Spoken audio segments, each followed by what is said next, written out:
Brad, I've got 6 o'clock. Do you say we wait on Dawn and Jerome? Have you heard from them or? I have not. Okay. But yeah, I've got 6 as well. All right. Well, I'm going to go ahead and call the meeting to order. We have changed to, or an addition to the agenda. Is that correct? To accept the volleyball donation? Correct. Okay. So is there a motion to approve? I so move. Tony moves. Jim seconds.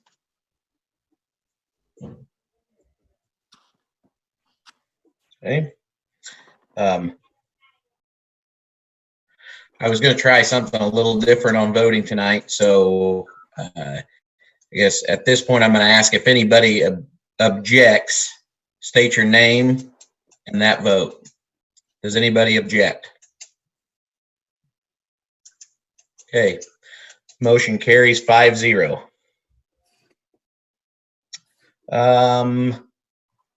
On to principal reports. Mrs. Hutley, do you have anything to add to your report? I do not, unless you have any questions.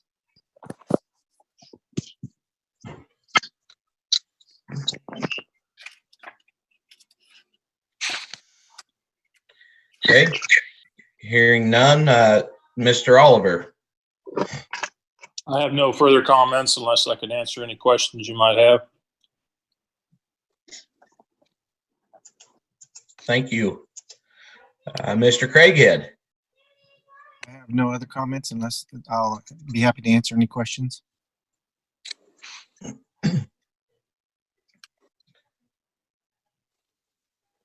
Thank you.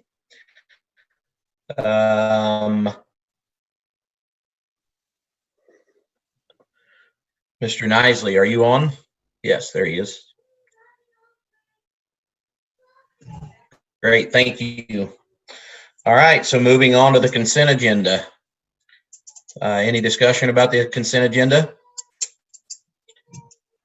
If none, I just need a motion to approve. Kelly moves for approval. Callie seconds. Okay. Callie made the motion and Kelly seconded, is that correct? Opposite. Okay. All right. Does anyone oppose? Hearing none, motion carried 5-0. All right, moving on to old and new business. Facilities and bond election, energy solutions professionals, and HTK geotargeting. Mr. Storms, turn it over to you. Thank you. We have guests on, the unfamiliar faces. Welcome all. Appreciate your time this evening.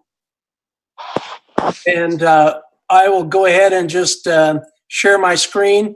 And then Terry and Rose, when you need me to move it forward, just let me know and I will do so. So here we go.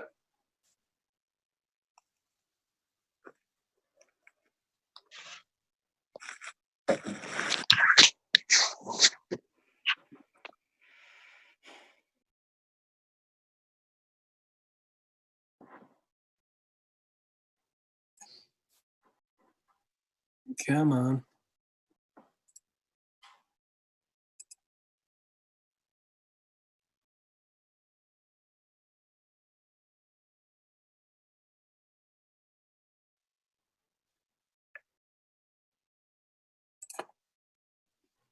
There we go, and we're ready to go. Just to start out, I'd like to give you a perspective of my background. I have 34 years in education, including being in Brad's position as a superintendent, where we did a very much needed and a very successful energy project with ESP. So for the past 4 years, I've been working with districts and universities, hospitals, and municipalities to develop any energy service projects. So I really feel like I'm in a unique position of having a deep understanding of the education system, of the ability to improve the learning environment for you, in addition to having an insight into the energy industry. So that's a little bit of my background. We want to spend the majority of our time um, talking about your district, the results of your preliminary audit that we did for you. And the audit is a broad view of your building, your utility analysis, and also looking at potential energy savings. So Terry will present the analysis, and at that time we'll share his credentials and expertise, which are very impressive, before he reviews the results. So if we can go on to the agenda, our plan tonight is to provide a general understanding of energy performance contracting. And as a company, go back up to the agenda. There we go. There we go. There we go. As a Muted there. company, we do have a unique approach in the way that we develop and implement a project. And we'll share how this can benefit your district. And the majority of our time will be on the district's results and a review of our analysis with Terry. We'll also talk about next steps or the paths that you can take, because there's more than one avenue. And finally, we'll briefly talk about Energy Solutions Professionals, who we are, how we work, and the benefits that ESP provides to our clients. So does this sound like a good use of your time and the information that would be helpful to you? Sure does. I'm seeing some nods. So let's go on to what is energy performance contracting. And basically it's a process or an avenue to fund energy upgrades and facility improvements. The process is legislated by Kansas law. So part of what I'll do with the district is just make sure we're following that law, and that the district and Brad has all the documentation that they need. So when they're audited, all they have to do is pull that from a file, because I've already led them through the process, because I've been in the district office sitting in Brad's seat. So that's very important to me, that I make it easy and seamless for the district when I'm working with districts. The project or the process is absolutely phenomenal. It's budget neutral. So you'll use the savings that you gain from your current operating budget to pay for the improvements. And the project is guaranteed. So once you have your project scope, once it's set and your contract is signed, the scope won't change and the price will not increase. So the savings is also guaranteed, which makes it be a very low cost, low risk to the district. And it definitely makes sense, which is another reason why the legislators put it in law, was to encourage public-owned facilities to use this option. ESP can assist with financing if that's desired for the project. It's not a profit center. We don't make any money on doing that. It's simply a service. We are and have always been, since ESP's conception, on the Kansas FCIP approved list of ESCOs. And ESCOs is another name for energy service companies. The current list has 12 ESCOs that are approved right now. And as a superintendent, when I was looking for an ESCO, I only looked at those companies that had already been vetted by the state. I just felt more comfortable than that to do that. There's other companies out there. They may or they may not be good, but I just felt more secure by selecting a vetted by the state one. Just put you a little less at risk, I think, as board members and administrators. This FCIP program is ran through the Kansas Department of Energy. So both Terry and I have worked on projects where the client chose to use the FCIP program, and FCIP stands for Facility Conservation Improvement Program. I know we have a lot of lingo out there in education. Energy's the same, so I try to throw out what the acronyms stand for as we go through. We've also led districts through the process who have taken the RFP route, which they send out a request for proposals and select an ESCO, an energy service company. So let's go to the next slide on, this is a wonderful, simple graphic that visually explains how energy performance contracting works. And I love this one because it just, everything I said in the previous slide, this one depicts it in picture. So it's a little easier for me. So I really like it. You have your existing conditions in your facility right now. And this could include maintenance projects that maybe have been deferred because you've had loss of funding in past years. It could be aging or end of life HVAC systems or outdated building controls. It could also be lack of building controls or roof projects that are needed to do. So that could be your existing conditions of all of your facilities.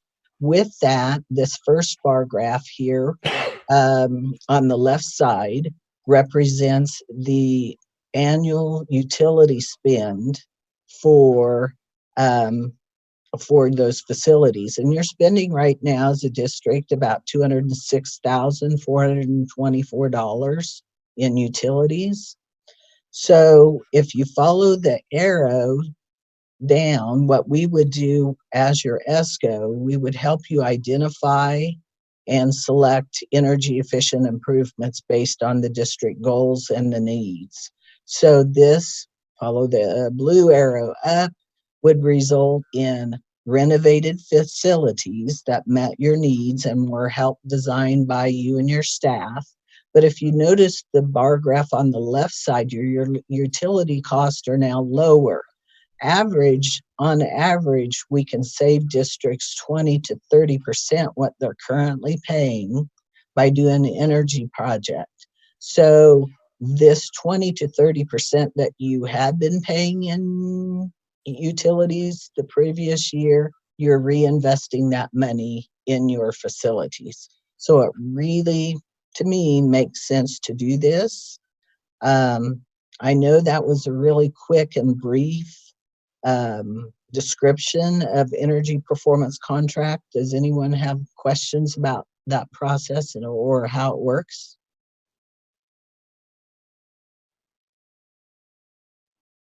Okay. I know that Brad has been sharing information with you on performance contracting for quite some time. However, I also know that you've had newer board members come on that maybe haven't received all that information or got a little bit at a time.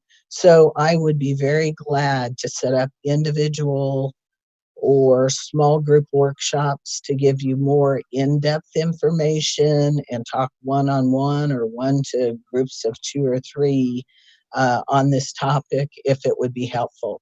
My email's on that first page, so just contact me through email or through Brad. He has all my contact information, and I'd be glad to go through the process of energy performance contract, because I could talk.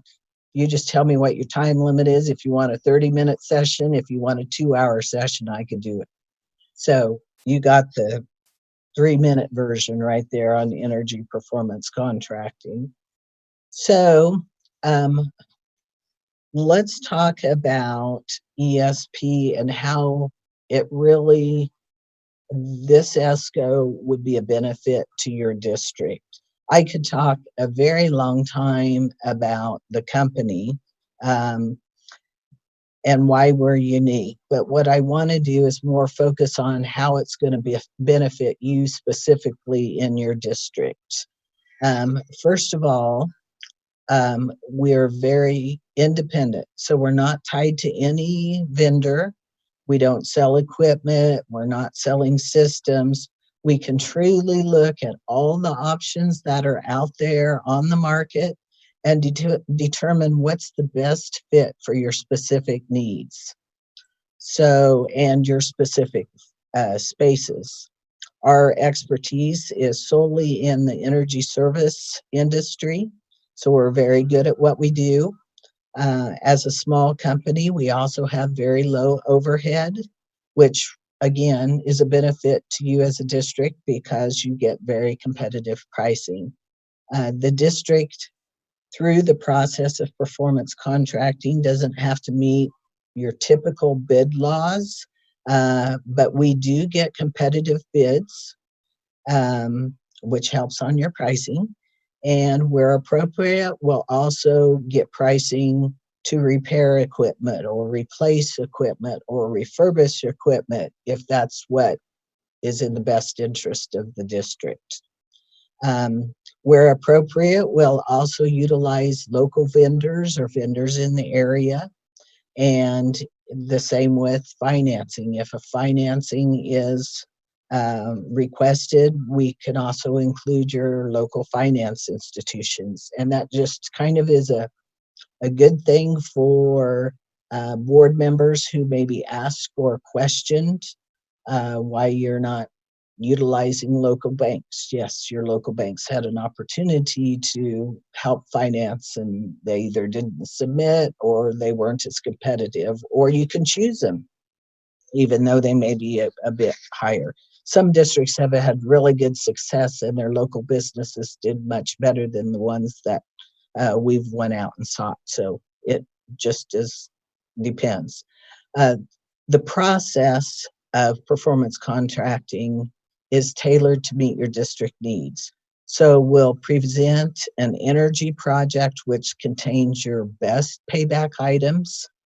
And then we'll also present a holistic project, which would include items that maybe don't have as good a return on your investment, but maybe it's very needed equipment or systems that need to replace. And if we bundle these with your energy or your high payback items, you can design a project that aligns both with your district goals and meets those critical needs that you have in your facility.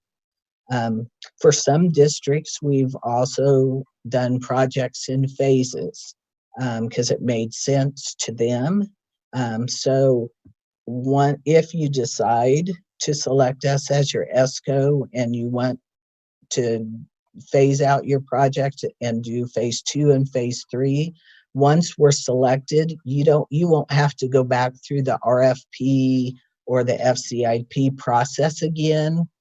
You can just go on to phase 2 with us. You only have to select your ESCO one time. So I know that is a process and a big decision. So that kind of, especially in the district office, would save time to not have to do that 3 times if you had 3 different phases. So you can see there's a great deal of flexibility in meeting the district needs, and our process is very transparent. The people that we work with within the district, sometimes it just depends. Each district is different on who they have working with us, but the process is open and transparent, and we want to make a project that meets your needs. So are there any questions about the ESP and how we can benefit you and our process? I know I went over that kind of fast, but I want to leave the meat and potatoes of your information to Terry so he has enough time. Okay, so I'm going to briefly talk about our experience of our personnel on the bottom of this slide. Our team experience is impressive by the numbers, but from me now being an insider in the company, in the organization for now, I can tell you that we also have a great deal of expertise on the staff. So very impressive on the staff. The experienced staff has a total of over 300 years in the energy industry. Doesn't mean we're a bunch of old people, though, because I'm not going to claim to be one of the old people. We've also done projects as small as 25,000 and as large as $25 million projects. And there's a range in projects because, again, that's a good example that we meet the needs of the district. So the projects are developed on what the district needs and or can afford. We have also done over 75 projects in K through 12 and higher education. So we have great experience and know the needs for a great learning environment and how to improve the existing learning environment for the students and the working environment for the staff. So rather than reading the qualifications box there, I'd just like to highlight a few of the impressive aspects that I think really pertain to your school district. First of all, again, we're state FCIP approved, and we're also nationally accredited. We're approved to do federal projects, and all three of those approval processes are stringent and different vetting processes, so you can feel good about us being a credible company, which I think is very important when you're responsible for the district funds and how those are utilized. We also have had a several years standing been a provider for Greenbush, and Greenbush is a very familiar purchasing, procuring organization for education. So we've been involved with them as well. So that's a brief look at performance contracting and ESP. Are there any questions about that so far? I don't have any. So if we could hold on this slide for a moment. My name is Terry Bickham, and I'm part of that Makes Us Sound Ancient group of folks. I've been in the operations and energy conservation world for a little over 3 decades. And it's refreshing to me, being at Energy Solutions Professionals, having been at other companies. So when Rose talks about we're not here to sell you a particular brand of equipment, I was doing energy engineering for Train, and there was a natural in-house bias. I worked for Johnson Controls, a natural in-house bias. The even some of the folks who aren't equipment manufacturers, another company that I worked for, where actually I met our founder, was originally formed as an offshoot from a utility company. Some of our coworkers are now working as an offshoot of an engineering company. So when we say that we're independent, as an energy engineer, it gives me license to do things that I wouldn't normally be able to do in this industry. So a recent project just up the road, I actually had the mechanical contractors bid with 2 different manufacturers, each of them. And they'd never done that before. They'd been in business for generations. But it let me find the best fit. And best fit might be on tech specs. It might be based on the service, because you're going to be living with this thing for whatever it is. The idea is for a long-term solution that improves your learning environment, that makes things work better with your core mission. And we've got it for over that 300 years.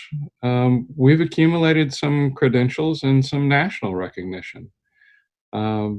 There's an organization called the Collaborative for High Performance Schools that I was part of the national technical committees on. And their whole mission, their whole reason to be, is to help improve or use facilities to better the learning environment. Whether you're turning your school into a living learning laboratory, or you're improving the learning environment acoustically, or you're improving the learning environment from an air quality perspective, keeping people healthier. That's something that's getting a lot of attention lately. But even though we're small, we carry a national boot. And the idea, if I were walking in your shoes, the idea of having everybody from the national accrediting organization to Department of Energy to Department of Defense to State of Kansas to Greenbush screening out the bad apples, I'd feel better about that in terms of having a conversation that maybe isn't something I normally talk about. So if we could move on to the next slide. One of the things that we have license to do is, as Rose said, focus on what you're trying to do. Since I'm not coming in trying to sell a particular equipment or a particular solution, but have a whole bucket, I actually have a list of 149 different things that we look at and consider. We can look at things in terms of context. So when we were talking to folks on staff, this is what the context that we're working from when we say, okay, so what's possible, what's helpful, and what's impactful. And the idea of having a plan, don't know anybody who does better without a plan than they do with. But the idea of maximizing resources that you already have, and maximizing what you've been asked to be stewards of, that's a big part of what we would do in this context. So, you know, there's talk of bonds for doing different things that are needful to continue to operate and do the things that you need to do for the kids. This is often doing an energy savings performance contract or project is often a very good complement to getting the best use out of your bond funds, whether just for a conversational perspective, demonstrating that you're wringing the last bit of value out of the current budget and being effective and efficient stewards of what you already have, but also the idea of doing some coordination and planning. If it turns out that we can offset the cost of doing something with that old boiler in the high school, by doing something as simple as changing out light fixtures, that's something that you don't need to incorporate in the bond funds, and maybe you can go to the next thing on the list. Because I've never seen a district that had fewer needs than the amount of the bond that they were looking at. There's always more to do. Is that fair? I mean, have you all run into that? Yeah, we've talked about, wouldn't it be nice if the district could win the Powerball? Well, I don't know how you do that, but it seems like there's always more need. This is a great way to offset some of that need, let you get to that next level priority, and like I said, demonstrate excellent stewardship. If you're already doing everything you can before you ask, then it's easier to ask. It's easier to hear the ask. I say that as a parent with grown children, and y'all have been down that road.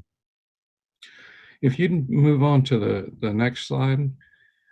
When we talk about energy savings performance contracts, the idea is that in saving energy, you are saving money on utilities, then you can repurpose that same money that's already in your budget.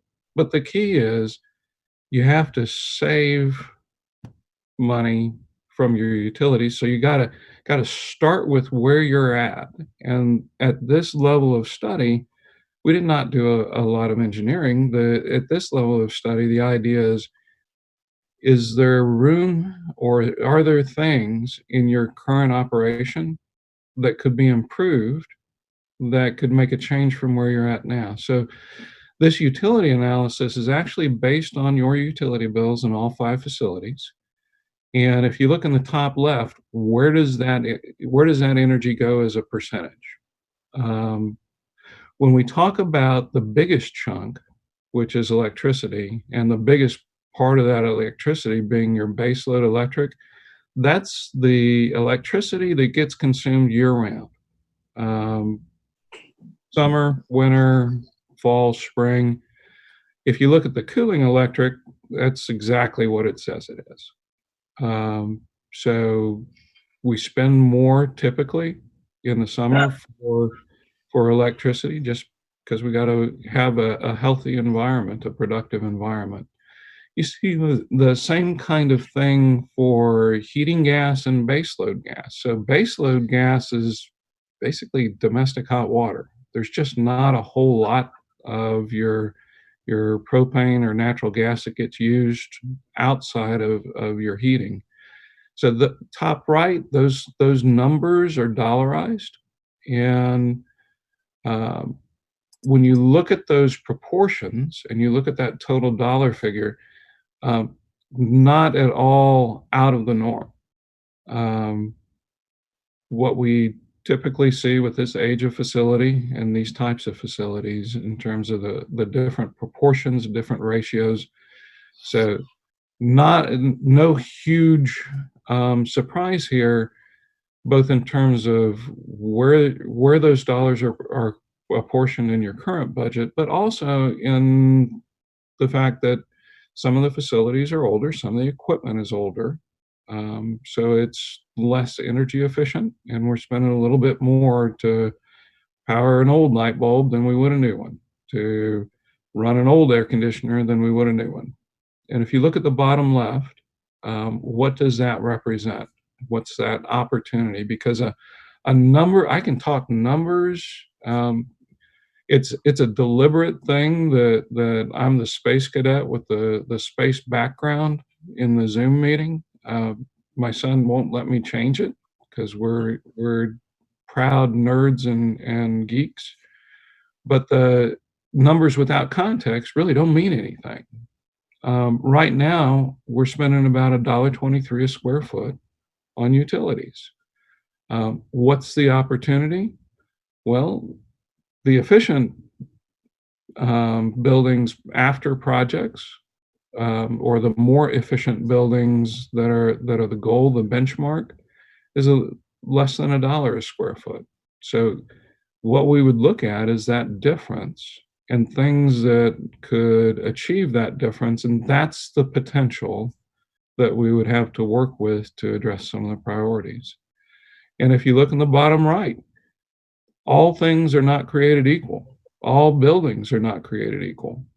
When you look at the difference between Alma Elementary and Maple Hill Elementary, the cost per square foot is different.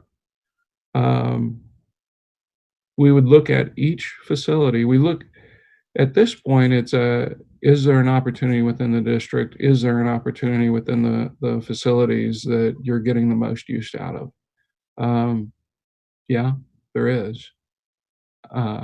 But we break things down and we treat each building as a separate and significant system.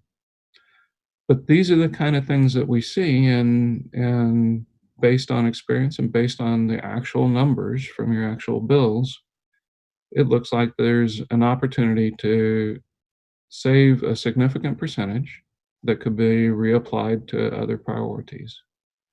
So I'm talking fast about things that I deal with every day.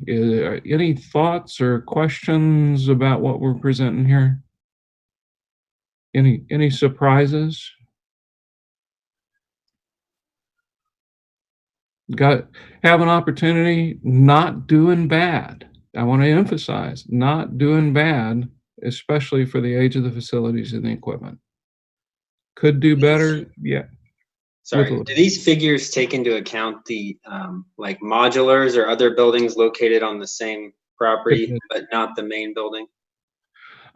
So everything that was on the any given meter. So if you look at the modulars, they're fed through the same utility meter. So this would account for those as well. We didn't spend a lot of time for like the athletic fields or things that were separately metered because you're going to need street lights and security lights in the parking lot. And we didn't take those into account. So if we look at, there are things that we can do that will save utility costs, and there are things that we need to do that that are going to be critical. You're going to need to address them one way or to other. If we go on to the next slide, please.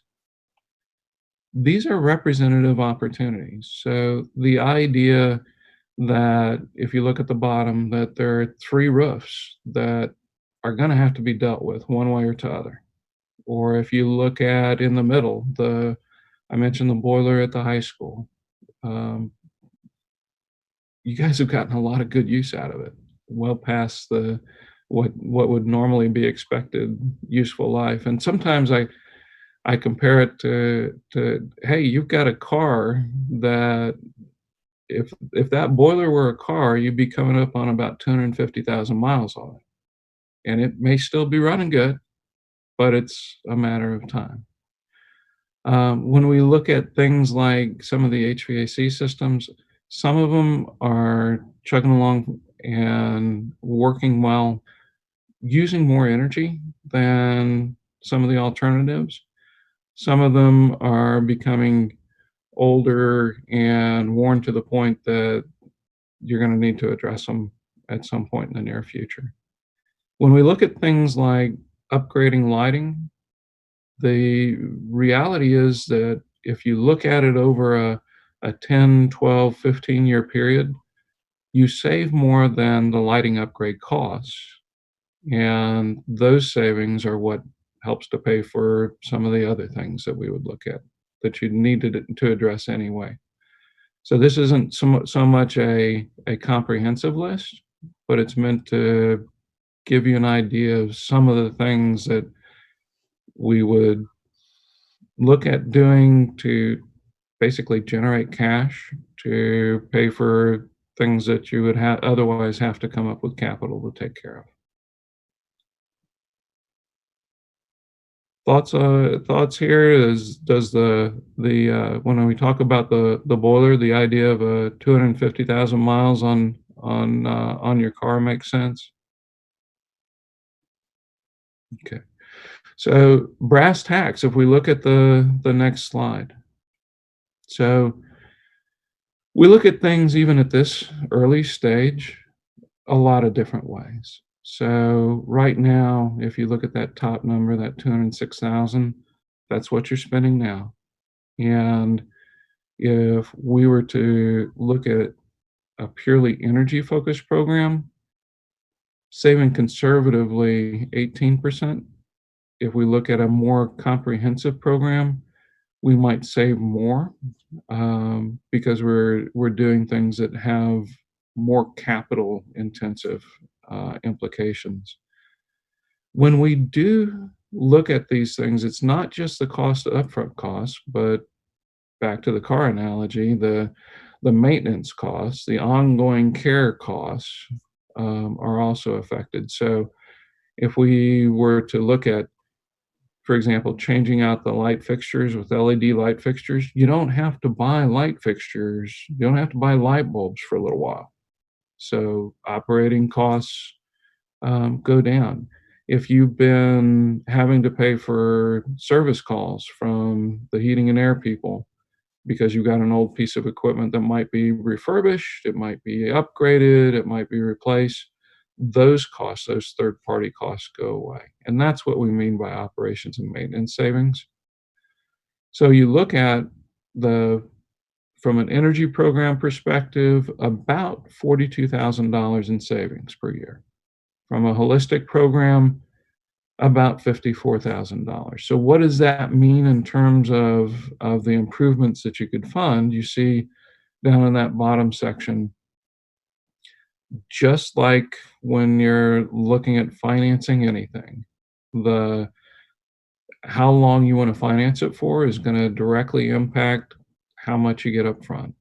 So that same $42,000, if you wanted to look at a 10-year program, gets you a different amount of funds to work with for improvements than if you look at a 15-year program. Same thing from the holistic program.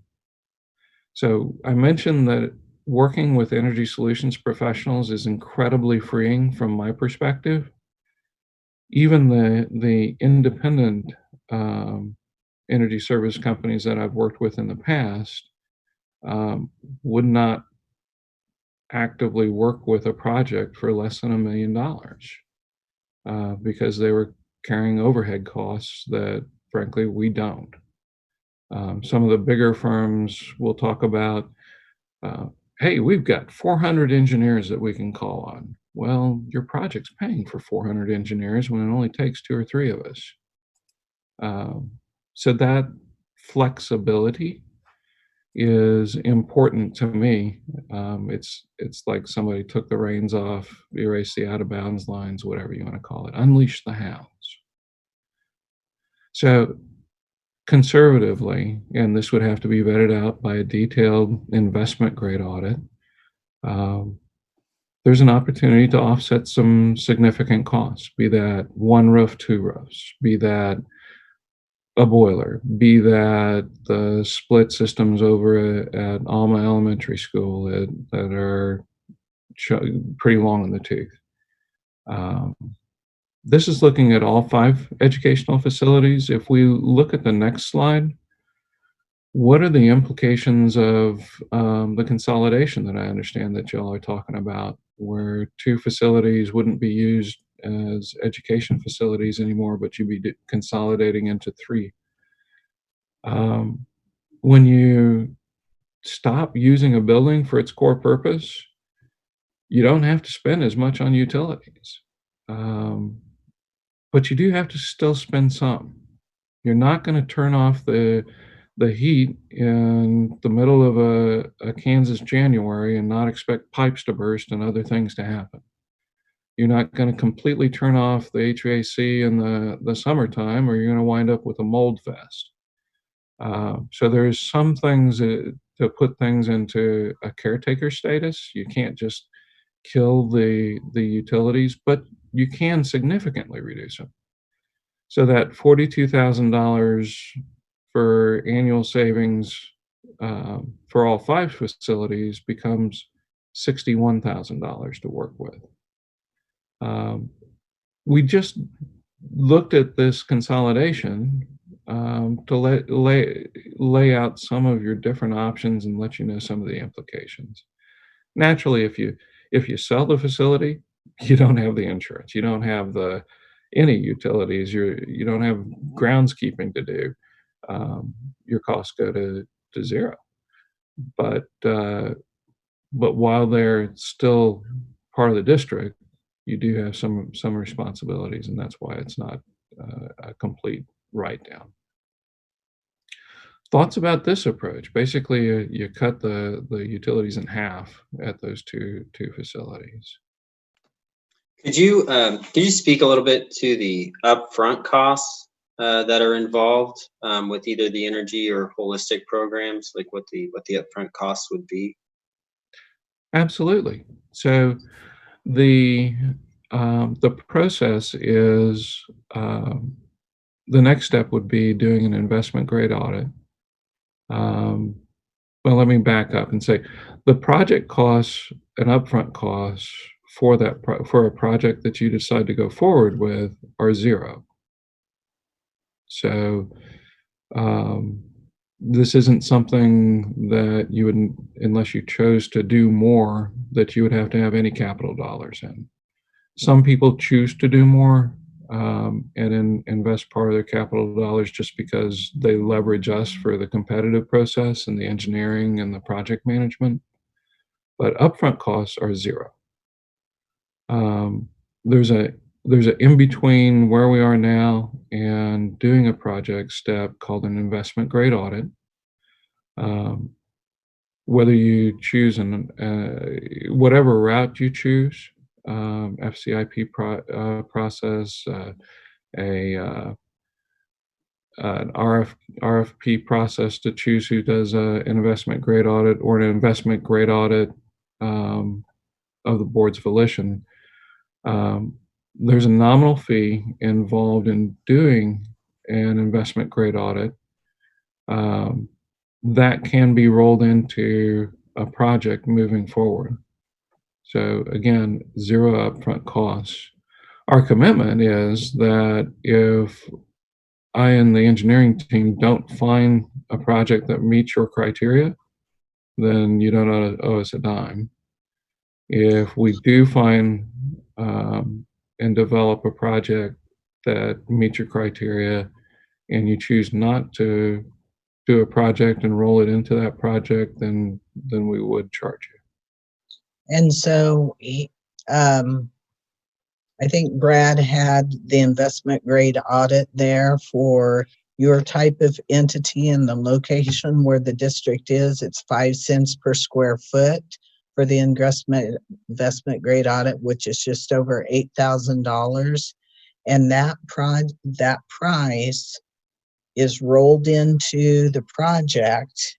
And not only is the investment grade audit cost, but also the interest on the project, if you end up financing it, it all is factored in to pay for itself over the required number of years. Now, the state requires it 30 years. Ours are more typically 10 to 12 years, maybe 10 to 15 years at the most, just because that's a more reasonable amount of time that your equipment's really going to last. But yeah, as far as the only way that you would end up paying for the investment grade audit is if we came up with a viable project and you just decided, no, this isn't for us. We don't want to do it with part of our bond funds. We don't want to do it with capital outlay. We just don't want to do it for whatever reason. Then the district's responsibility would be to pay for the $8,300 for the investment grade audit. And actually, Brad, if you can pop back, that paragraph 3.3, that's what I was talking about. I don't do my job, you don't pay me. So it's relatively risk-free.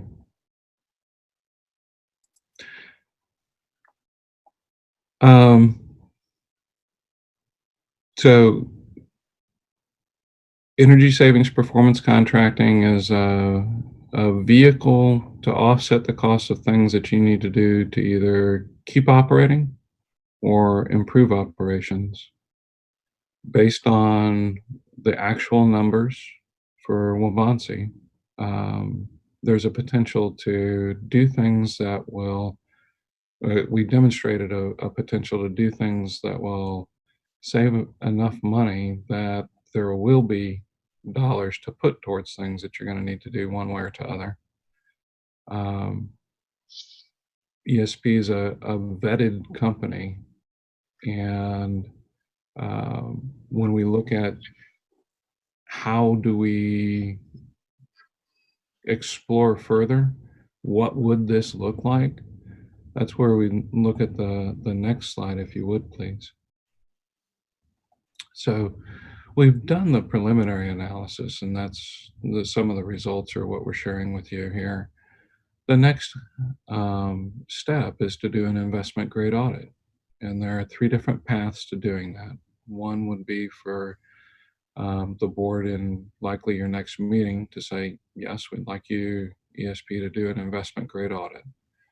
You could do an RFQ or RFP for selecting an ESCO to do an investment grade audit.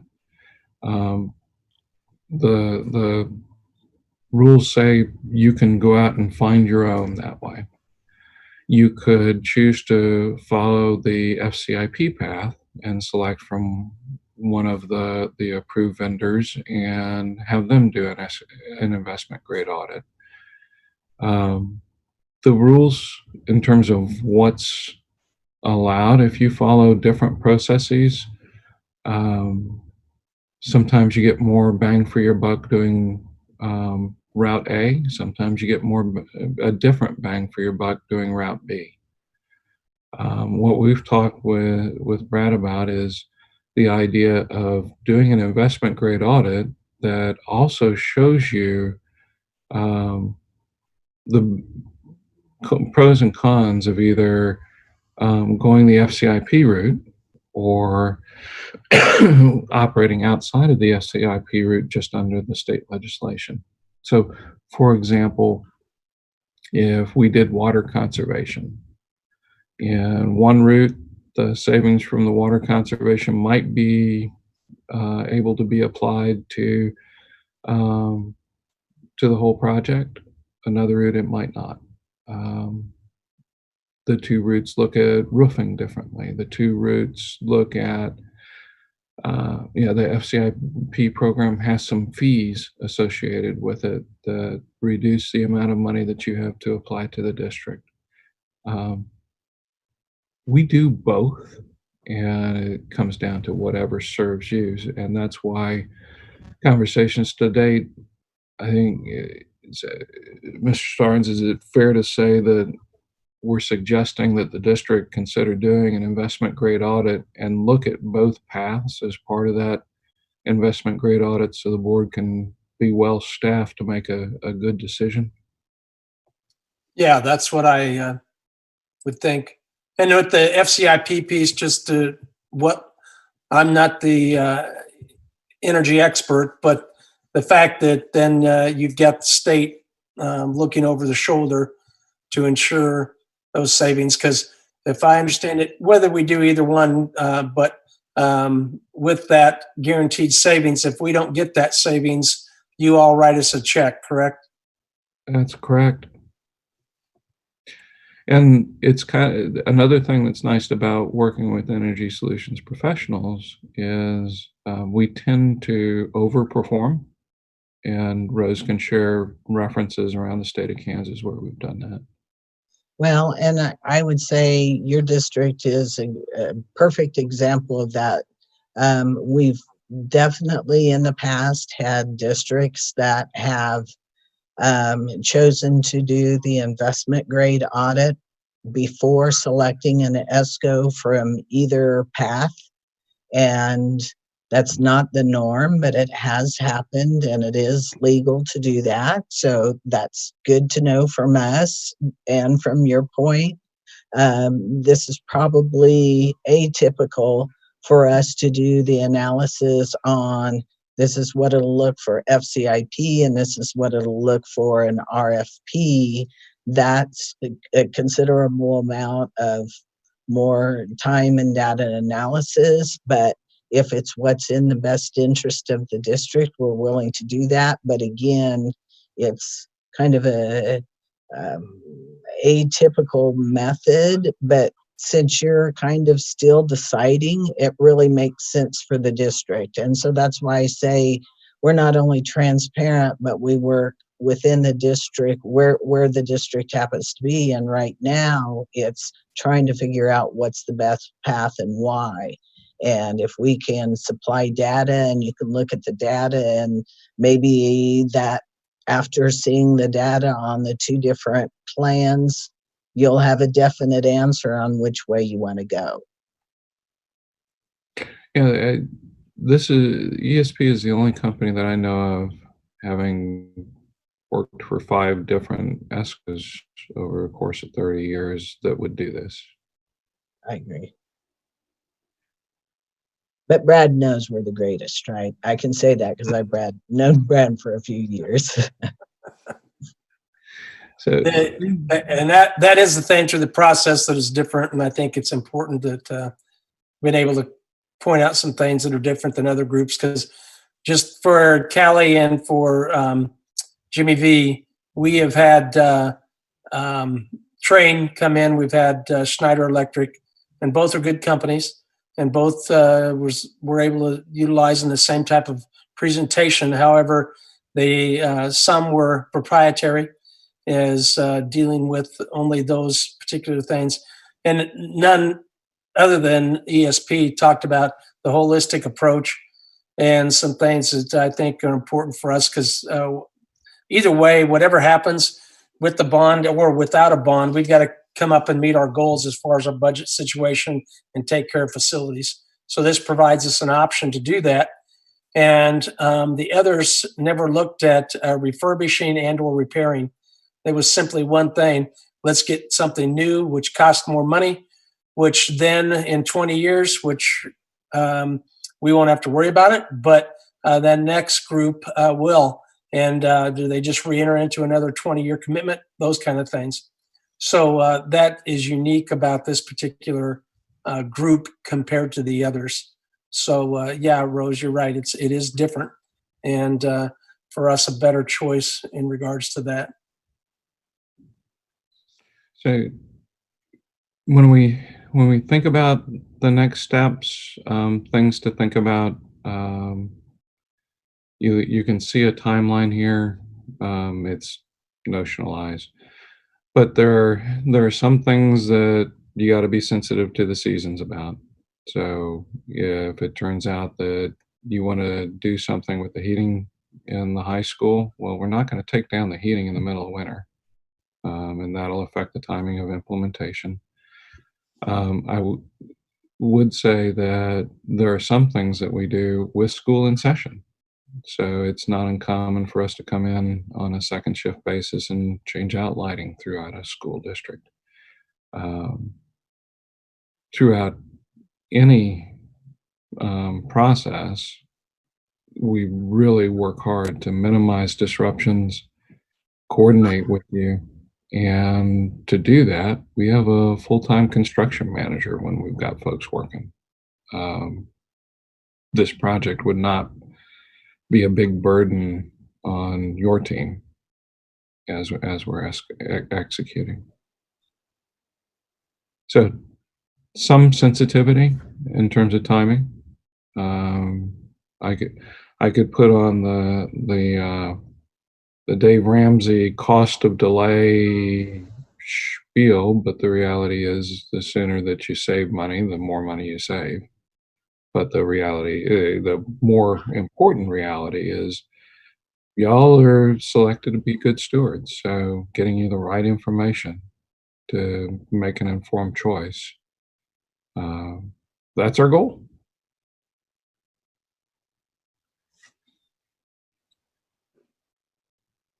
So the next slide is really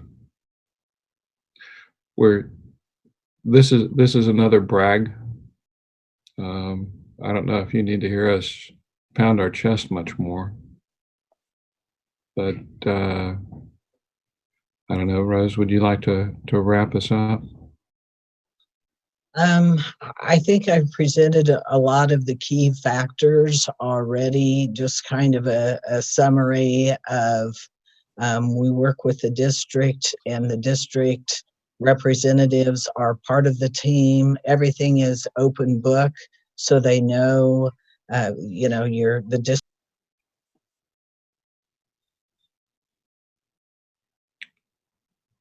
Rose, we lost your voice. There we go. Sorry. I was talking with my hands, so is that better? Yes. Okay. The district works with, or the ESCO works with the district group, whichever it happens to be, whether it's different in every district, whether it's principal or representatives, board representatives, maintenance representatives, or a smaller core group. It's different in however you are used to operating, but we work with that core group so that they all along are understanding the process and are are right along with us, and helping make decisions so that when it comes to the board, you already have a lot of the information on what you need, what's included, what's proposed, and you know, why you nixed certain energy conservation measures over others. So, you know, we have multiple workshops with district personnel through the process of the IGA so that we make sure we are meeting the areas where you're having problems, where you're having complaints over whatever the issues happen to be, so we can see if we can provide solutions to those. So it's a lot of communication, and again, where we can, we'll go in and put those high payback energy conservation measures in as quickly as we can, so that you can have those savings the very next month. Your project might not be done, but you're going to be seeing some savings right away. Some of the things that I've been impressed by is the crews that work in the evenings or the weekends. The teachers come back in the next day, they probably don't know anybody but has been in their room. You know, they do a great job cleaning up after themselves. Weekly communications, both written and in person or virtual, so that Brad will always be informed and can feed you information during the project. Project manager on site is critical.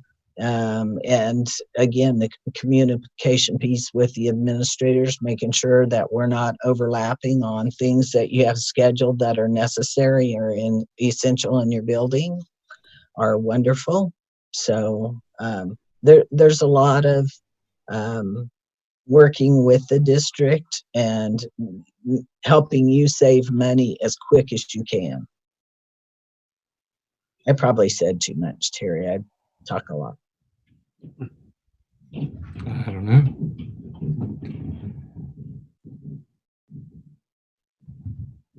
Questions, comments? Are we using your time well? Yeah, I think it's very informational, and it's what you've presented to us is very applicable to our district and going to be important for us to make these types of decisions going forward. We are, however, I believe, in my personal opinion, right in the middle of a bond election, I guess, program or setup, or trying to decide how we're moving forward efficiently for the district as a whole. So for us to say we need to enter into an energy saving contract today or next month or the month after that on 5 buildings or 3 buildings, or we have no idea what our district is going to look like until November when the voters speak to us. So I guess my personal opinion is this is very, very good information. You seem like a very good company to do business with and would be top on my list of people to seek out come time, but I don't know if the timing is right for us to make any decisions. And I guess I want it to be as transparent with you as you are being with us. And that my personal opinion is I think we might have the cart just a touch before the horse, which in this scenario is probably the best thing because it helps us make those decisions quicker in November. Because honestly, this looks like a program that would work great even if we had a complete new facility. That might be one of the best times to enter into it anyways, as far as the replacement and the repairs and stuff goes like that. So Justin, let me kind of respond to what you said. Every district is different. The district where I was in, we had lots of HVAC needs, and lighting needs were my 2 primary needs. The first bond issue failed, and so I did an energy project on the areas where the next proposed bond issue wasn't going to touch, so that no matter what, I could get something done in those areas. which to me made sense. It also helped sell the bond a little bit when it was time for the second election, because we could already show them we've done all of these things without asking taxpayers for money, and this is the avenue that we were able to access to do that. So that helped people vote the second time. So we've done that. We've done we've done projects with the bond election, and so they already had the investment grade audit done by the time the bond vote was there.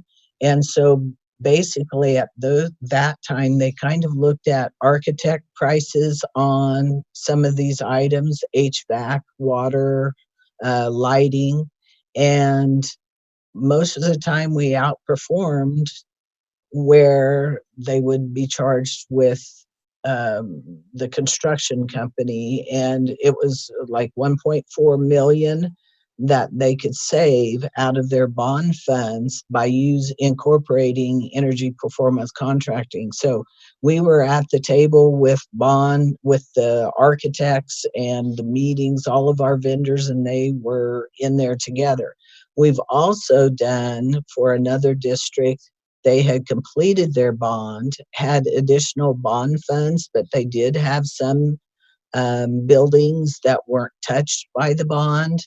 But when their bond went in, they had some where lighting wasn't addressed, which was a great payback item. So we went into some of those, I don't know how many buildings, maybe 7 buildings we went in after the bond, and they both used some bond money, district money, and we financed part of it for them. It was a combination of getting some more done at the end of the bond that, again, stretching their bond dollars as far as they could go. So there's no right or wrong place in that.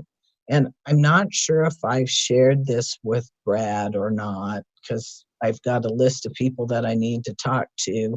We are also, as ESP, keeping an eye on federal stimulus money. And on Capitol Hill, there are multiple companies that are formulating bills for stimulus money that will go directly to essential buildings, including schools. And part of what's targeted is facilities and infrastructure. This would be very similar for those of you who have been on the board for a long time, or Brad even, who has been in the business for a while, of when we had the AAR meeting, money, it went to certain things. Well, this would be a similar process than that, but we won't know until maybe this summer. So if those funds are available. So what we're looking at on the ESP side, the people that are either have a project where the IGA is done and it's on hold because, they need to figure out what they're doing money wise and COVID and how that's affecting them. It's completely on hold. So we're looking out for them when that money comes available. They've got their IGA done, they've got their project selected. They'll be the first that will jump on theirs and assist them in getting those funds. So those are additional funds that weren't ever available. Now, again, it's Capitol Hill. There's probably 7 different committees that are working on that. But then our second line will be the districts that we are working with that maybe don't have the IGA, and we'll try to get the IGA done as fast as we can so that we could get a hold of some of those stimulus funds.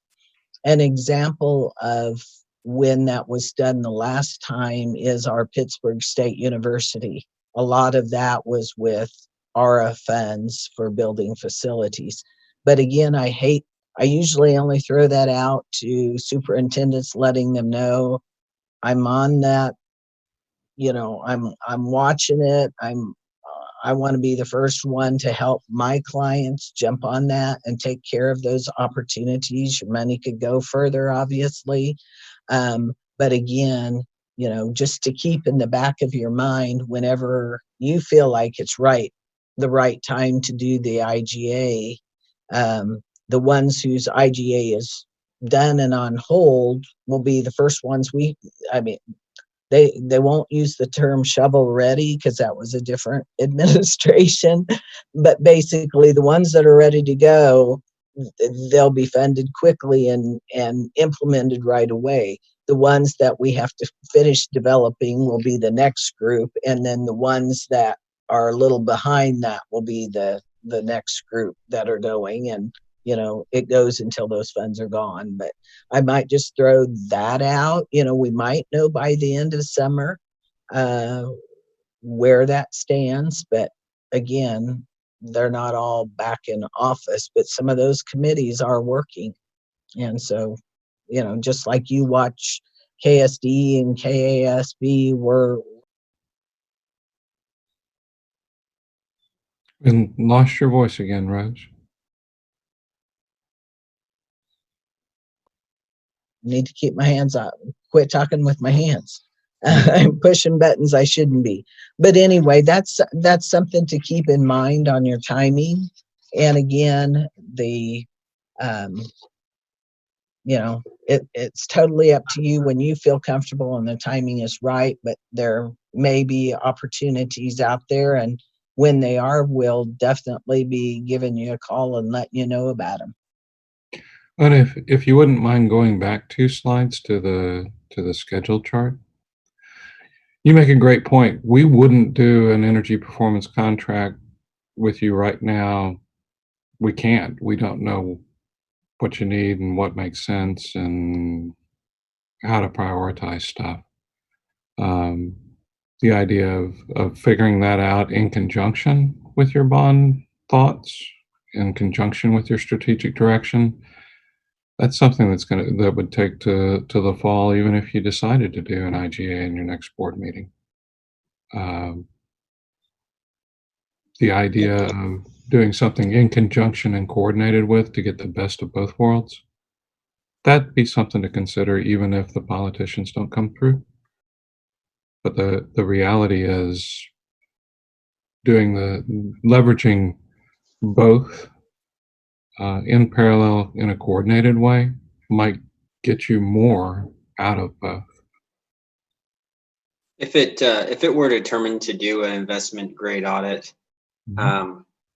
and we receive the information related to that audit and decide at whatever time we would not want to go through with whatever options were provided initially, we would be held to that. I think that a little bit over $8,000 cost, and that would be it in terms of what our costs would be. Yeah. To Justin's point, a little bit, we're a little bit in an unknown right now in terms of we are working on a bond, obviously, and hopefully that will pass. Part of at least my initial thoughts is if we do have a bond pass, I would hope we would have a lot of energy efficient things within the bond itself so that there wouldn't be a significant need necessarily for a lot of enhancements like we currently have with the deficiencies we currently have. So with that being said, I don't know whether or not we would pursue if a bond were to pass, whether or not we would actually pursue or not, based upon whether or not the bond passes itself. And then secondly, if the bond doesn't pass, there's a potential where there's another option that's brought forth or something else that may not align with what was presented in the investment grade audit. And we wouldn't necessarily want you to go through 15 options of things, of prices for different possibilities. So I'm kind of in a little bit of Justin's boat where at least at this point in time, in at least where I feel like we might end up, I'm just not confident that it's either what it's existing right now versus the bond. Hopefully it's the bond, and like I said, there would hopefully be less need. Not that we still wouldn't do some form of analysis or investment grade audit through your company, but at this time it seems it may be a little preemptive. But I want to thank you guys for coming and presenting. It's all very helpful, and I do see it as low cost. I do see it as something that I could see hopefully maybe working through with you guys in the future. But at this point in time, like I said, I'm not sure right now at this point in time that we may be at that point of readiness, but we'll definitely discuss. So Sure. And if we can answer or clarify any questions that you have within the next week or two, don't hesitate to send them to me or send them to Terry, and we'll get together and make sure that you get the responses and answers. And Brad has our contact information as well. So. Great. And I think it's on the agenda tonight for a discussion, not a decision. So, Sure. I mean, I guess I want to clarify to all the board members, we're not here to make a decision tonight, rather and then bring any other questions or concerns to the next board meeting, as it'll be on the agenda next meeting as well. So.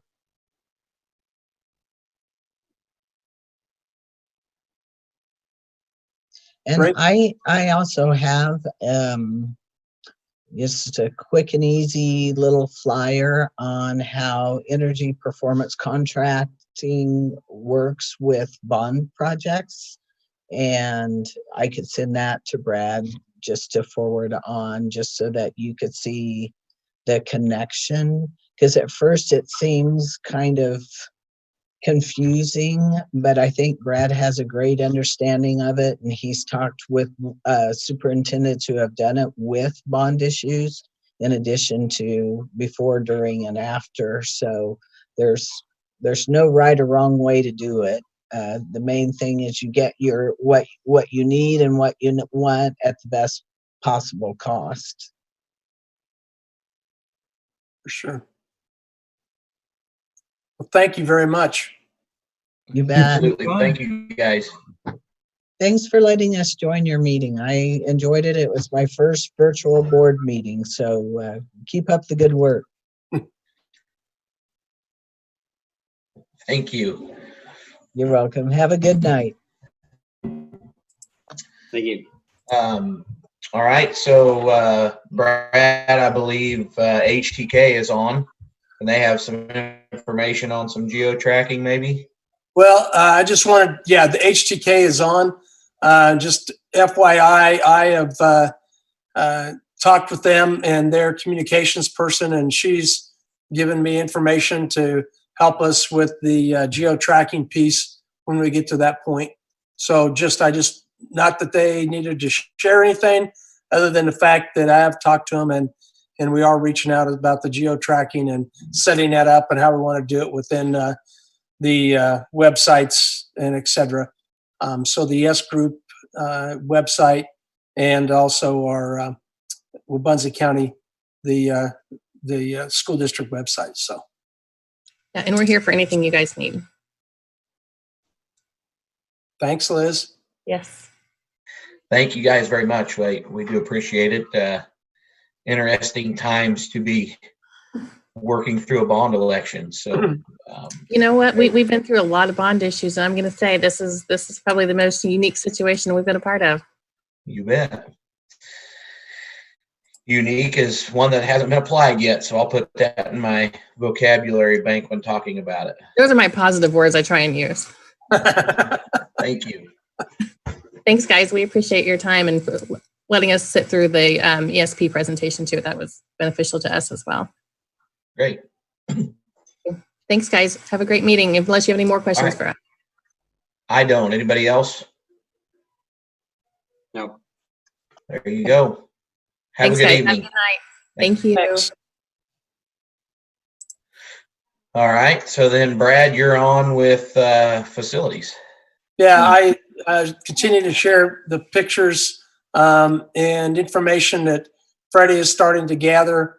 And so he's got pictures, he's got what it looks like, his thoughts about is it critical and how many years, et cetera. Still have to garner some cost and want to do that. But we wanted to know if there was your thoughts. Are we on the right direction, et cetera? And Freddie, if you wanted to chime in at any time, you could. Okay.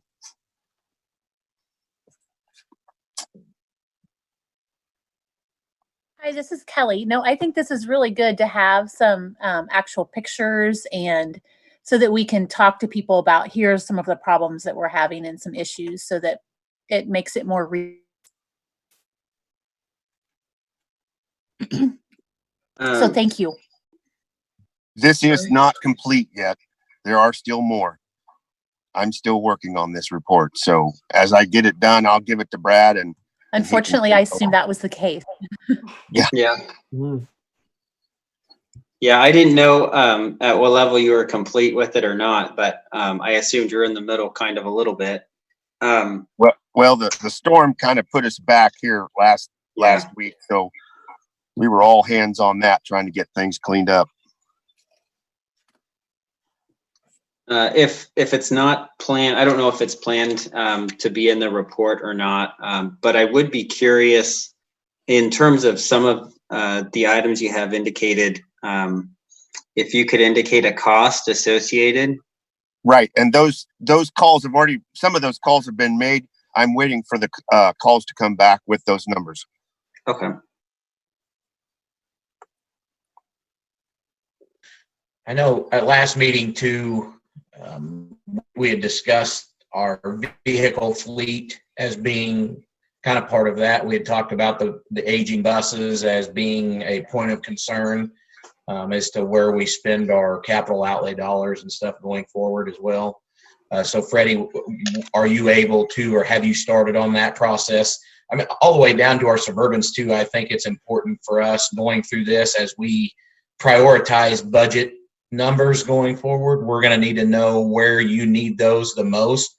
And I mean, sometimes the bus might be a 2013, but the 1986 is a way better bus than a 2013, and that's the one you want to get rid of. And we wouldn't know that unless you told us. Correct. Yes, I will have all of that. I'm almost done with the vehicles. So when it's done, I will pass it along. And I don't know if you guys want pictures of the vehicles or not, but if you do, I can sure send them with that. Probably wouldn't be a bad idea. Well, I was going to say, if you have concerns about appearance, I mean, we're not trying to be flashy by any means, but also I don't feel like our district needs to be driving around in vehicles where the paint's flaking off or has been in a slight accident with dents all over in it. I mean, perception is reality, and we are trying to be the best at everything. So in my opinion, I would strive to do something different with those. So if you have pictures as to reasons why you don't want to move.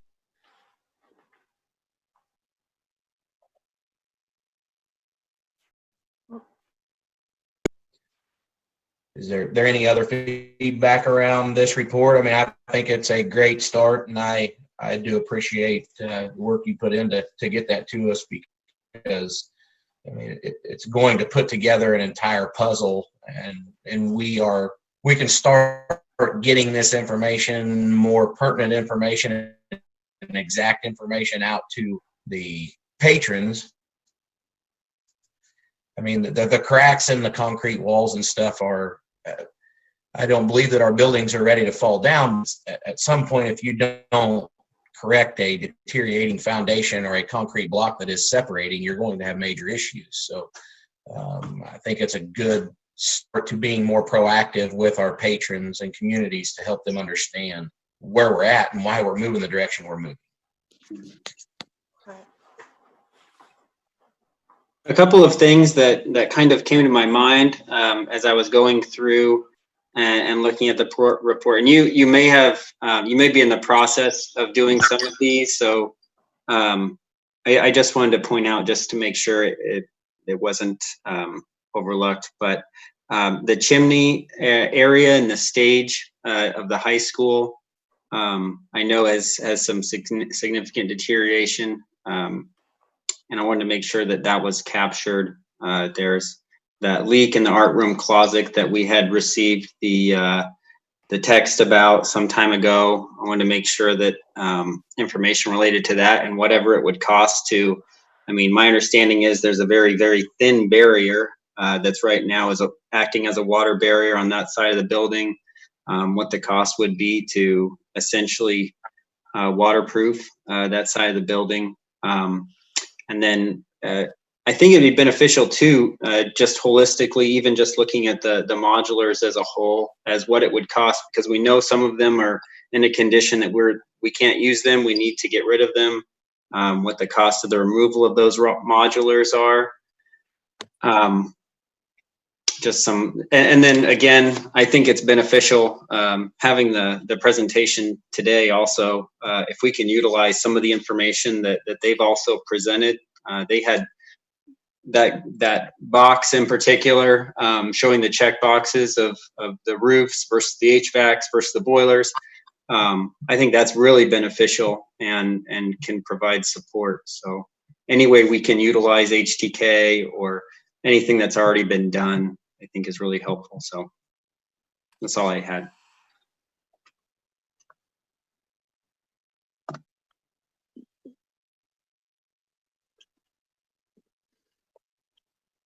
All right. If there's nothing else, we'll keep moving along. Thank you, Freddie. Appreciate it. You bet. Thank you. Next is the bids. Brad. Just conversation about if the board would be interested in a 3-year bidding process, or in other words, what we would do regarding with things that you guys hear about that some people don't get a chance to bid on something. Somebody gets it, keeps it forever, those kind of things. And some of my concern, or what I've talked to earlier about, is we don't want to go to it every year because somebody will come in and undercut, and then they'll turn around and charge you more because this guy didn't do this, or vice versa. They don't know the equipment. They spend more time, even though it's a cheaper hourly rate, to get up to speed with what it is. They don't know what our equipment is, et cetera, et cetera. So if that's the case, that we would do it on a 3-year contract basis, so that when you're getting hit up about us using somebody locally for a particular contract that we have, you can say, well, it is a 3-year contract and we will relook at it at the end of the 3 years, and the analysis is such. So just if that's something that we want to do and look at in the future or not, entirely up to you all. Well, I think that's a no-brainer in my opinion. I mean, a couple things. It allows more efficiency for the office staff, you and stuff, not having to generate them every year. Right. And it allows consistency for the people bidding on it, and it allows them the opportunity to give us their professional opinion year in, year out, of what needs to happen, versus not doing something because they don't want to miss out on their bid, or blaming the last guy for not doing it and upping their bid. So I think the more transparent we can be on any of the bid processes, the, like it or not, at least the patrons, at least the communities, they all know. They may not have gotten the bid, but they know what's going on. I agree with that. I also agree. Okay. Then we will look to, with the bids coming up and those kind of things, to put it at a 3-year contract.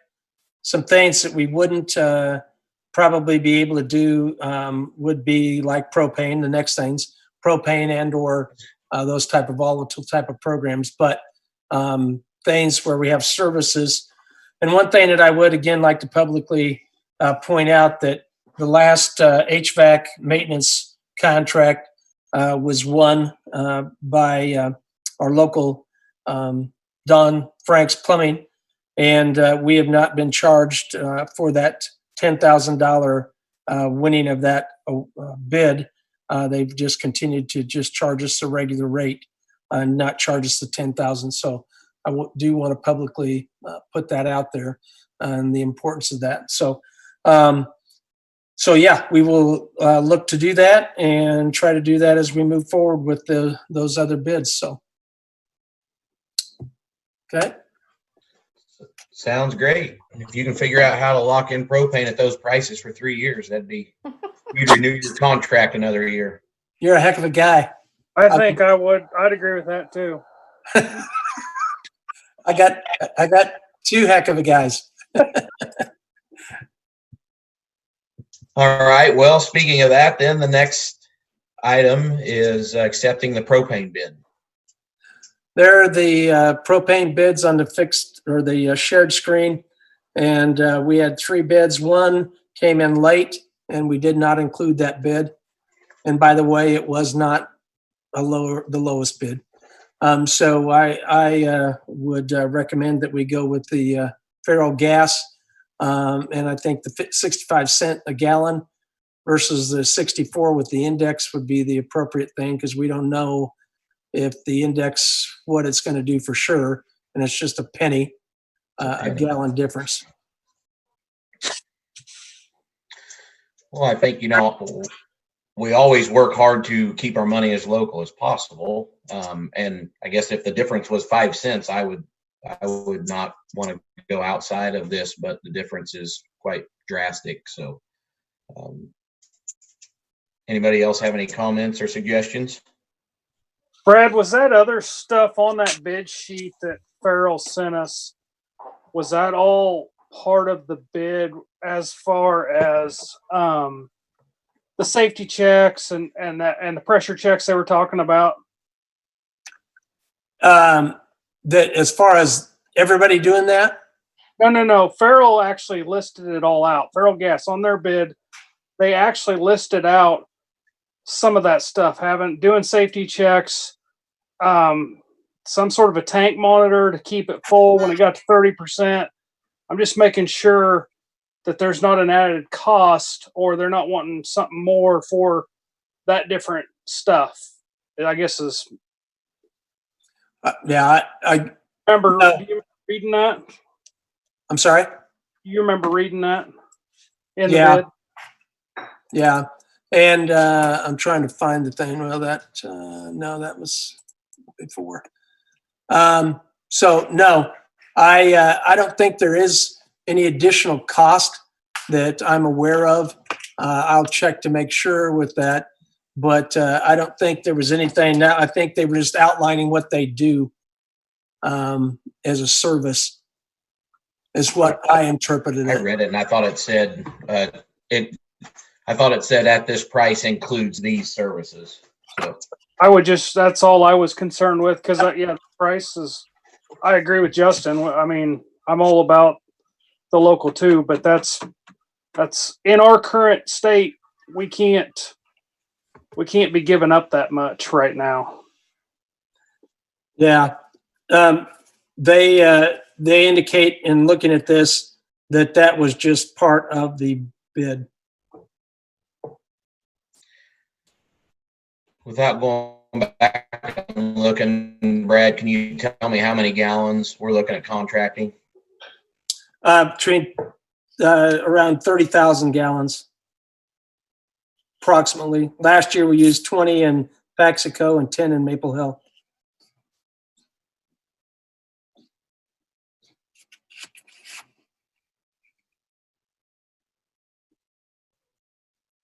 Okay.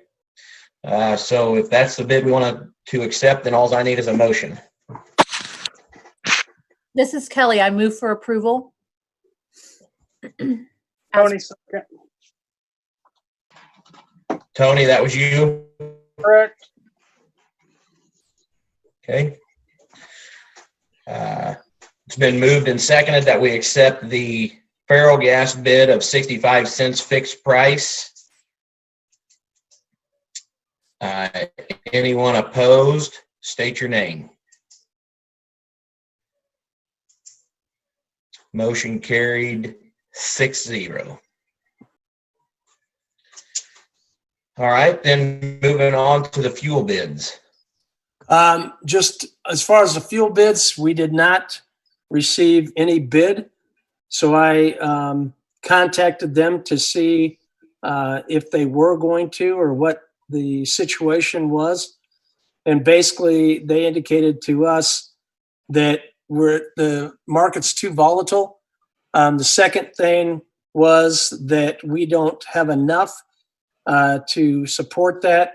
And the third thing is, as far as enough, as far as usage, to buy a semi full of the at that price, they could possibly look at that. And then the last piece of that that goes with that is the fact that we didn't have a storage tank to be able to put it in. And so got no bids back.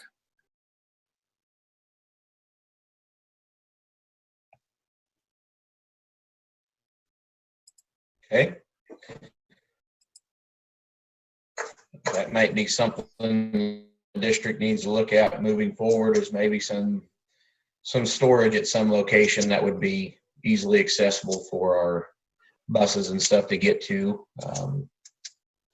Again, it's not that we want, that's not that I want to move our money outside of the county or anything else, but if the savings is significant, we're to the point in our budget where we have to look at those things. So maybe by next meeting, we'll have something like that to offer out. So.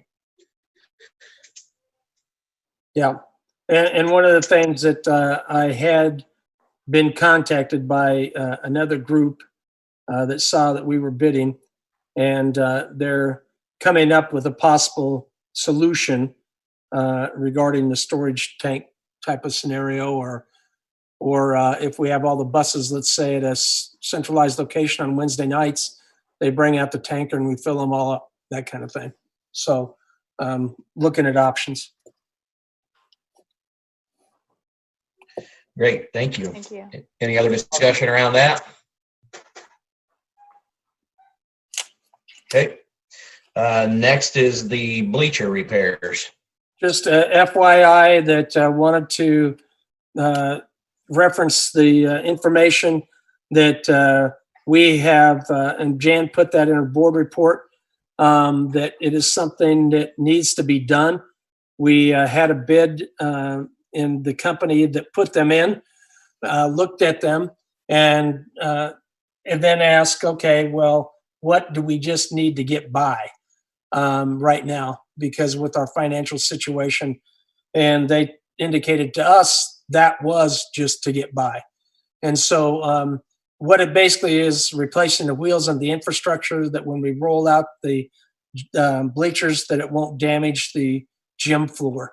And so it's something that we've got to do. Well, I shouldn't say that. It's something we need to do. And we're moving forward with that piece of that, and wanted you to know about that. We would be taking that. The total cost is $22,000 out of capital outlay, but it's in two separate.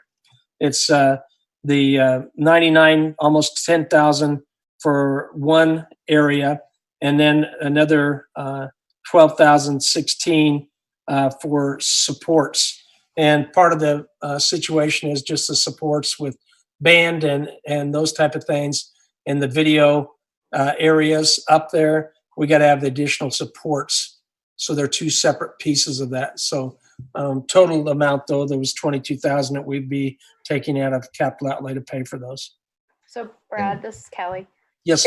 It's the wheels and then supports. That's what 22,000 is for. Yes, ma'am.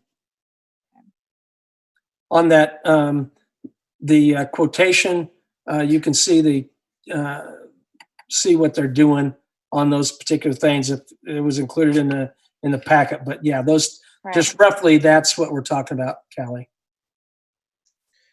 We And it didn't, was budgeted, right? We've been talking about it. I mean, you talked about it before, right, Brad? yeah, and it's again one of those sayings. Just though, if we were trying to figure out, okay, if we pay this, what don't we pay for this with capital outlay and push something else a little further down the road or whatever. So that's kind of the point that we're at with it. That we can't push it anymore, literally. And so, I mean, yeah. The other, I mean, in our replacement cost for the other two gyms, it was, I mean, how much was it to replace the floor? I don't want to misquote, but the replacing the floor was quite substantial in our old gyms, and they're half the size of our new gym and not near the quality of floor anyways. So Correct. There's no reason to push off a $22,000 expenditure for ruining a basketball floor like we have, in my opinion. So, talking about the gym floors, because I know some of them do have to be replaced, but that gym floor specifically, does it need to be refinished, or what is its what does it look like in terms of when that needs to happen? Well, annual maintenance, we annually refinish the gym floors at all our buildings. And so after so many coats of refinishing, then you have to sand it down. And so some of those, and that's why we can't do anymore like at Paxico and the old high school gym, because the nails are now exposed when you put that flooring in. So you can't sand it down anymore. And so you just, every summer we come in, they prepare it and then put on the new coat on top of that. And then after so many years, then you sand it completely down, repaint it, then start the process again. And then it lasts so long until those nails start to come showing through again. which on the floor in our good gym is a long ways away. Correct. Yeah. So, Other than if you gouged it with running yeah. bleachers back and forth. Yep. Any other discussion around that? It's not an action item though. Not And necessarily. you're just basically stating that you're planning on doing it, correct? Correct. Yeah. And then with that piece of it, just that the fact that you quote will approve it by the acceptance of the bills, but I wanted you to know it and not be caught off guard of going, what the heck is this? And the expense of it. So no different than what we would do like when we had a water leak.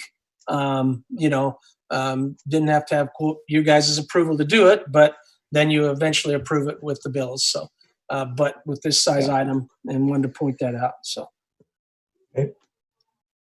All right. All right. Next then is republishing the budget.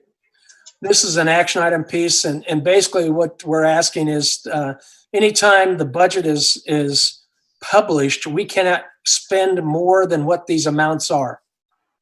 So those expenditures and transfers, and I made a mistake in my entering it in on the budget. I had put it at risk, and we need to make sure that we have it in the other area of Code 13, which is a K-12, or excuse me, the other way around. I had put it in K-12 at risk, 13, and it needs to be in 11. We'd never used 11 before, so I was just going on with what we'd done before. But long story short, we need to have that expenditure put in there, that $45,000, to ensure that we can spend that. And that PK at risk is for the preschool program. So we also have the gifts and grants, which includes a preschool. And also we got additional money. Why it increased so much, we got additional money from the state. We asked for a supplement amount. They gave us, the state board gave us, after they'd approved our grant for our school mental health grant, they gave us additional money. So we need to have the ability to spend it. And so that's why that's in there, those increases. One thing it always, well, what's that going to do to people's? It does not affect people's taxes. We don't come back and tell everybody that they now owe us an extra $200. Any type of thing with a republishing of the budget, one, it allows you to have the authority to spend it. You don't have to expend it all, but you've got to have the authority or else you can't spend it. Number two is anytime there is state money involved, it's state money, the entire state when you republish the budget, because locally you can't come back and reassess that to somebody. So let's say we had 40 new kids move in. Well, to make up that difference, that would be all new state money to pay for that increase on our budget. So this is just a situation with amendment to the budget, doesn't change anything else on our spending piece, and allows us to be able to have those expenditures and transfers.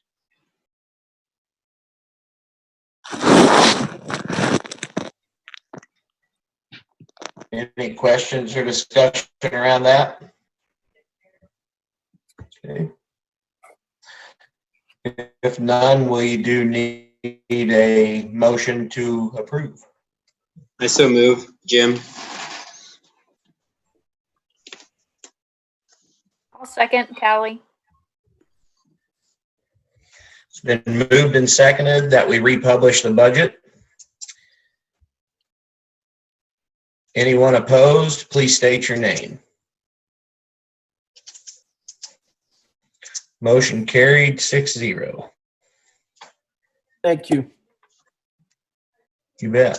Next is adopting a resolution to have the bond vote on November 3rd. Yes, that particular resolution, again, anytime we change that, we have to have this resolution printed in the paper. And there's the resolution document just saying the fact that we're going to have it in November. So we just have to have that put in the paper and have that resolution adopted. Okay. Any questions or discussion around that?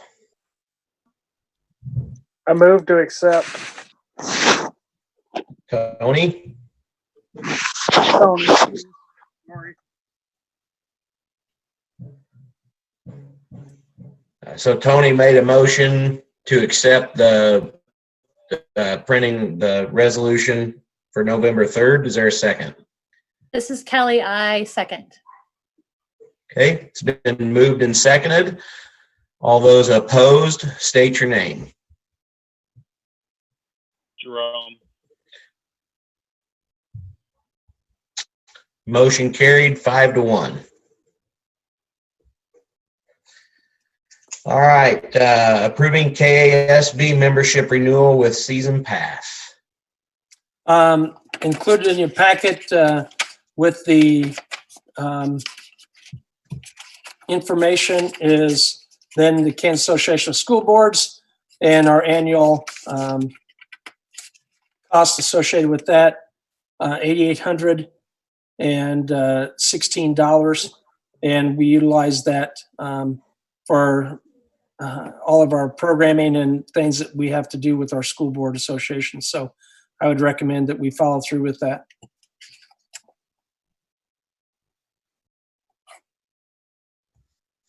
Okay. Any discussion? Okay. Is there a motion to approve? This is Kelly. I move for approval. Tony second. Okay. It's been moved and seconded. All those opposed, please state your name. Motion carried 6-0. All right. Approve an exception addendum for the classified handbook for this year only. Talk to us about that. There's one other thing there, Justin, on the next piece, as far as the legal assistance fund. That's another separate that we have to fill out enter into a contract with them about that. Okay, sorry, I passed over that. That's I okay. apologize. Number So 10. approve the KSB Legal Assistant Fund contract. Right. Okay. Yep. Makes sense. Move to accept the legal contract, KSB legal contract. Was This is that Tony? Jim. I second. Did Tony make the motion and Jim All seconded? right. Yeah. I'll get there. Tony made the motion and Jim seconded. Okay. All those opposed, state your name. Motion carried 6-0. Okay. Now we're moving down to approve an exception addendum for the classified handbook. Just with the pieces of that, with the COVID-19 piece, that this year we extend the vacation use dates. Typically, we say they have to be used by this period of time. And we're asking to extend it to August 31st because it allows us then with those people, they don't have to, if we need them prior to then, they'd say, well, I'm going to use or lose my vacation time, so I'm going to go on vacation. Well, we need you here now because we got check-in, we're getting ready for all the school getting started again in the fall, and et cetera, et cetera. So we just are extending it from June 30th to August 31st.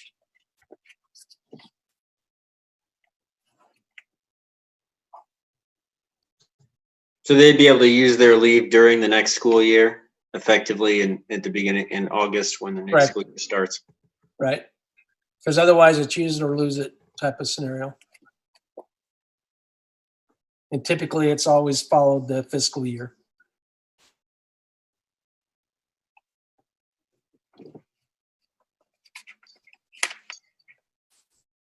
Any other discussion?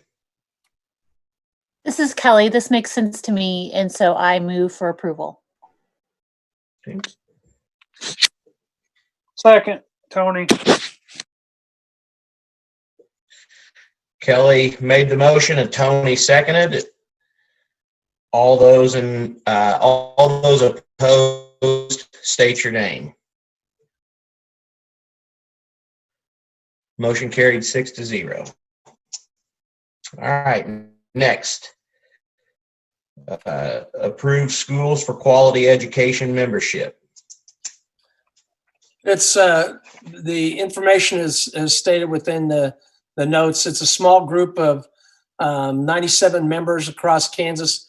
$375 membership for them to work for small schools and those things in particular. They do a good job of consulting us and helping to inform legislators. I've used them before on other things and contacted them about contacting legislators about particular pieces. One of the things that we've been contacting legislators about is our grants. And so a continued extension of that, because I do have some concerns that hopefully with the budget scenario that we don't lose those grants. Doesn't look like it would happen, but just want to make sure that we are able to do that.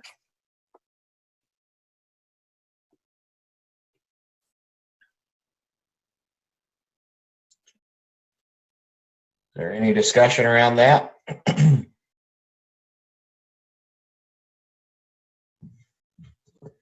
If there is none, I need a motion to approve. I move to approve. This is Jim, the schools for quality education membership. This is Callie. I'll second. Okay, Jim made the motion and Callie seconded. All those opposed, please state your name. Motion carried 6-0. All right, next, health insurance rates. Just wanted you to know that we are looking in Greenbush overall a 7.81% increase.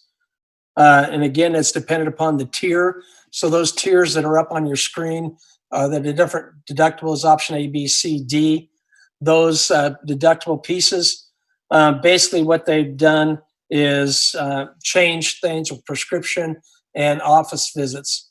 Office visits were 25, now at 35, and prescriptions changed some. They do have a high percentage of people, I believe, that in reading through their literature, that we have, I think, over 80%, I think 87%, that are using generic drugs, which is a huge and a good thing.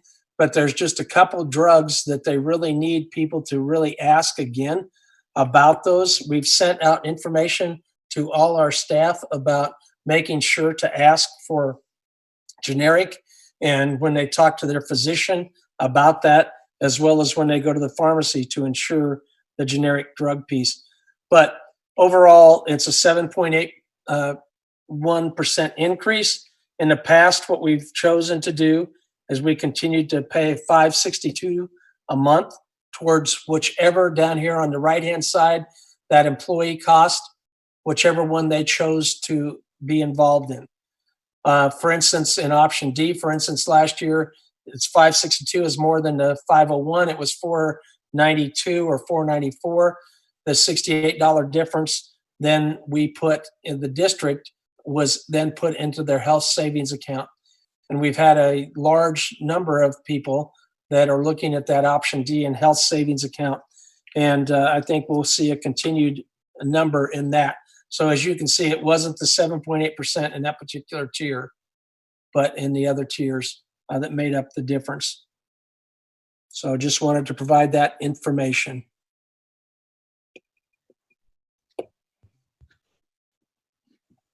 Okay. Any other questions or concerns around that? Okay. Moving on then to our reopening plan. Lots of discussion about that and about what we've looked at. There's some back to school playbook. This is one from Greenbush that has a lot of ability to help us as we plan through. This is the next piece, the governor's provisions and her plan to reopen totally, basically no earlier than June 15th. One of the things that had happened was some schools that actually had their graduations or virtual graduation, or had a graduation much like the meal grab and go, that had the diploma there, and they went up and picked up the diploma and could get their picture taken and stuff. Those have been put off until at least the phase 2. The governor office, some, as I said, were scheduled and those were shut down.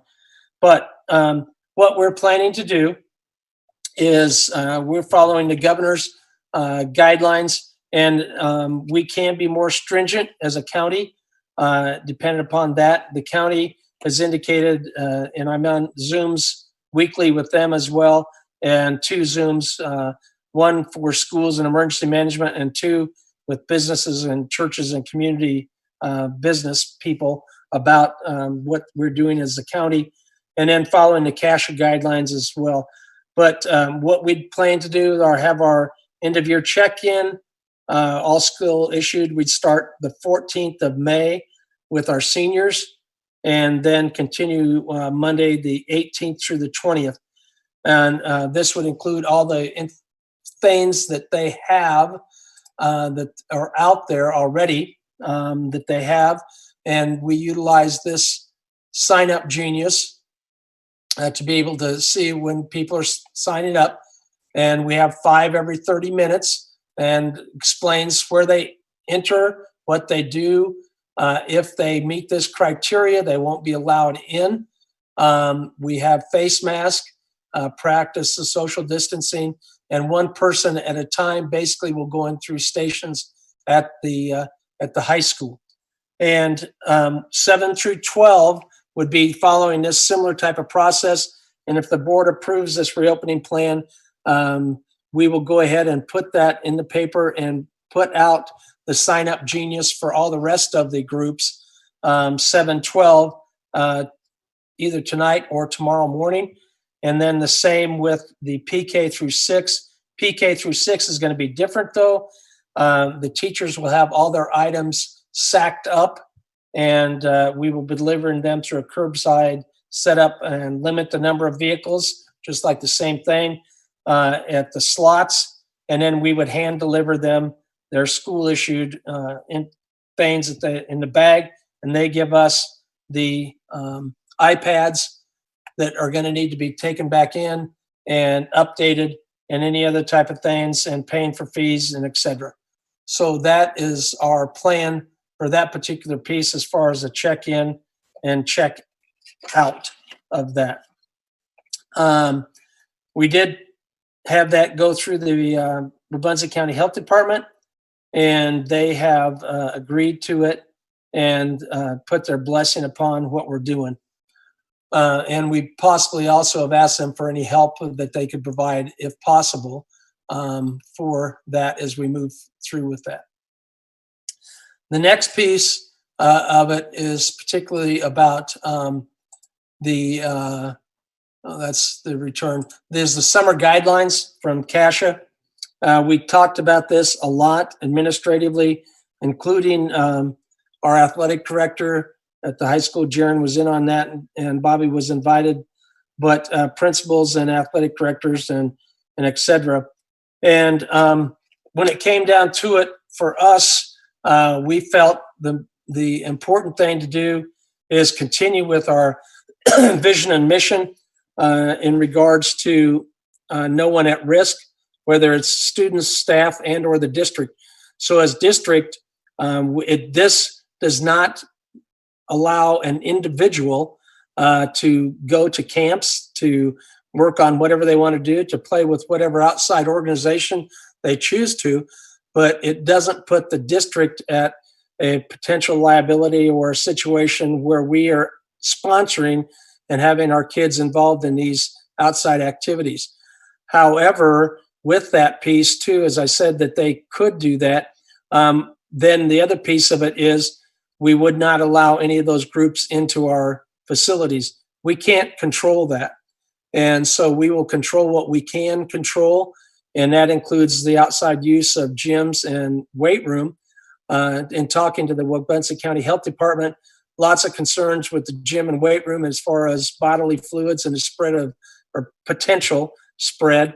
We have on order sanitization fogger machines that we put into a room and completely fog down a room and don't have to wipe it down. It penetrates surfaces and it's sanitized, but those are on back order.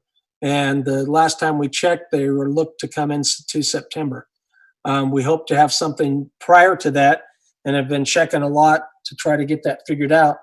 But the other thing with that too is when we talked about the weight room and control, we can't control who comes in if it's a public and or the situation, particularly with spotting. If I'm going to correctly spot somebody, I can't have social distancing.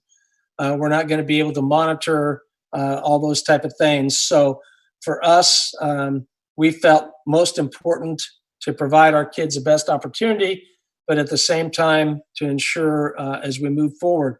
So the school, as a school, we wouldn't participate in those outside competitions or offsite camps and those type of things unless they're virtual. We would, when we open up June 29th, continue with transportation that we've done in the past for the kids that need to come to a weight room or to camp, utilizing the 6-foot social distancing and all other CDC guidelines. And one thing that we also wanted to make sure we pointed out, we'd follow CASHA eligibility rules. So some have chosen not to do that. And we're still going to, basically, we've said the grades wouldn't go down. However, if you don't follow our continuous learning plan, that then there would be a repercussion. And that could include the eligibility piece of that piece, and or the last piece is that we've talked about academic recovery and intervention as well prior to athletics. So administratively, we talked about the logistics. Somebody that has been doing things or not doing things, if we had summer school or provided some other type of opportunity, we again can't control that. So we'd see them, we'd spend the money to hire a teacher, for instance, and the kid would continue to do the same thing. And so with that thought process, though, in the fall, when they come back, we would have a recovery intervention plan for those students. If you've chosen not to do anything, when you come back, this is the things that you're going to be working through. So the teachers and administration are working through that. If it's a class, if it's after school, if it's whatever it is, they've still got to have a consequence for their actions or lack of actions. And that may affect their eligibility as well. So we want to make sure that they understand that there is going to be accountability and do that. We don't understand their whole situation because some of them in giving grace with the family situations and et cetera. But all of our people have done a great job and really working hard to contact people that we can't contact. And it still comes down to choices, people being responsible for their destinies and doing that. So we also understand too that culture plays a huge role in this. And if we can't be, quote, face to face with a kid and talk to them or see them in the hall or other things, it makes it hard to be able to motivate some kids. So hopefully in the fall, we'll be able to do that and get them. And we're not talking very many, but there are a few that they're going to need some academic, administrative type of recovery or intervention. So that is our plan. And again, as I mentioned already about vision and mission and statement. So that's what the plan is. I had just a couple comments, Brad. On that other tab you had open, talking about the plan for picking up items. Yes. I had got the text as well, talking about the year-end school check-in, check-out schedule and everything. Mhm. I just thought it might be beneficial to send an additional reminder text emphasizing that if an individual had COVID-19, was around the hotspots, basically everything in that bottom paragraph, because that wasn't included in the text or the stuff that I had seen online. And I just want to make sure that potentially any individuals that may have had exposure know not to attempt to show up for their, not that they would, but the other item is back to the other tab you're just on, related to the Athletics Association. Mhm. Is there anything within those guidelines, and I don't remember, I read them, but I don't remember off the top of my head, is there anything that would prohibit some sort of outdoor conditioning type? I think of like cross country, for instance, or football, just non-contact, maintaining a 6-foot distance. Even volleyball, potentially outside, non-contact. Is there anything that prohibits that sort of activities, and could that be a potential from the conditioning aspect of some of our athletes? Yes, there's nothing that prohibits that. So they could theoretically still hold practices. They would just have to be held outdoors and obviously non-contact, maintaining distance. Yeah, but the volleyball to this point, there's nothing, because it's going to be after the opening of the governors. We could reopen and no issue with that, because that's another thing that we can control in some senses in volleyball.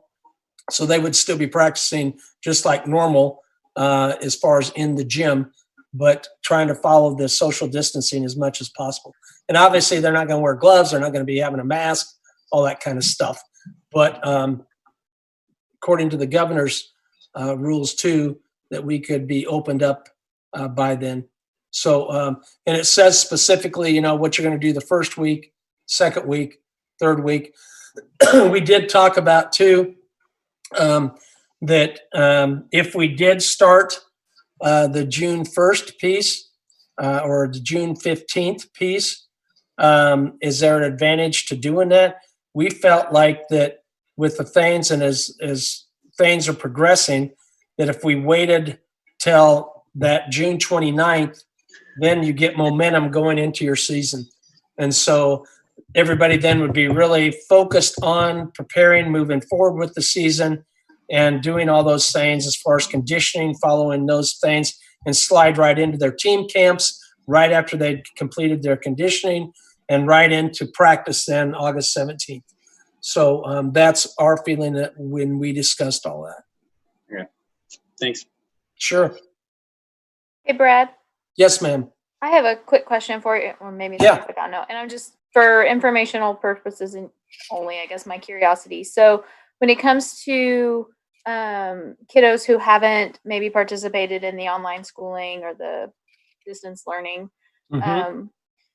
so what would be the threshold then for saying that a kiddo needs to go into academic recovery in the fall? Like, is it no participation? Is it some participation? Is that going to be kind of standardized? Because I could see somebody being like, well, my kid didn't do everything, but they don't have to do recovery. But in this class, they do. I mean, would there be kind of a standard threshold for that? I could see that being kind of a touchy subject at some point. Yeah, for the most part, Callie, because that's going to be a continued, just kind of like the grading thing and discussions about that. And I think it'll continue to be discussions. But basically what we've left it to this point as is you're not following a continuous learning plan. Okay. And so as a guideline, and if you're not following it and not willing to do that, then there'll be a repercussion for that. What we anticipate, like most schools then at the beginning of school next year, there's going to be a time of, okay, we're going to come in, see where you're at and see how much, quote, you lost or didn't lose. Then the remediation naturally that would take place for everybody and review, and then start into the process. The other thing that we talked a lot about too is competency-based or standards-based type of programming. And the state is coming out with that July 10th to talk about that more. And it's something that we're going to be continuing to look at.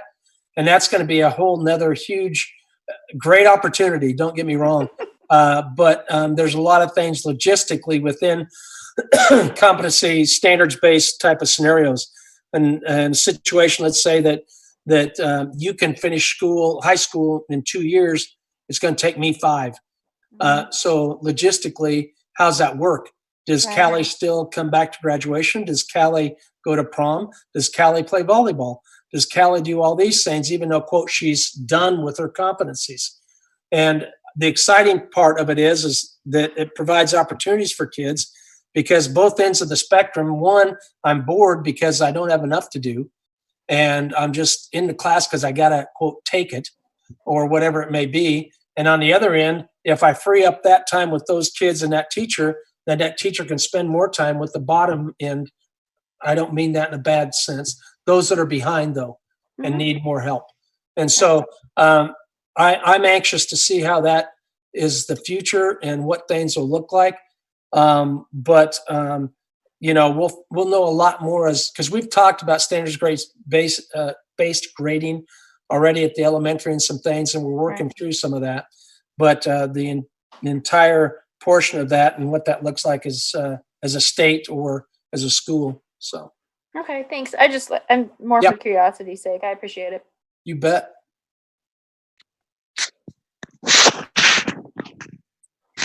Brad, how are we doing on sanitizers, gloves, masks?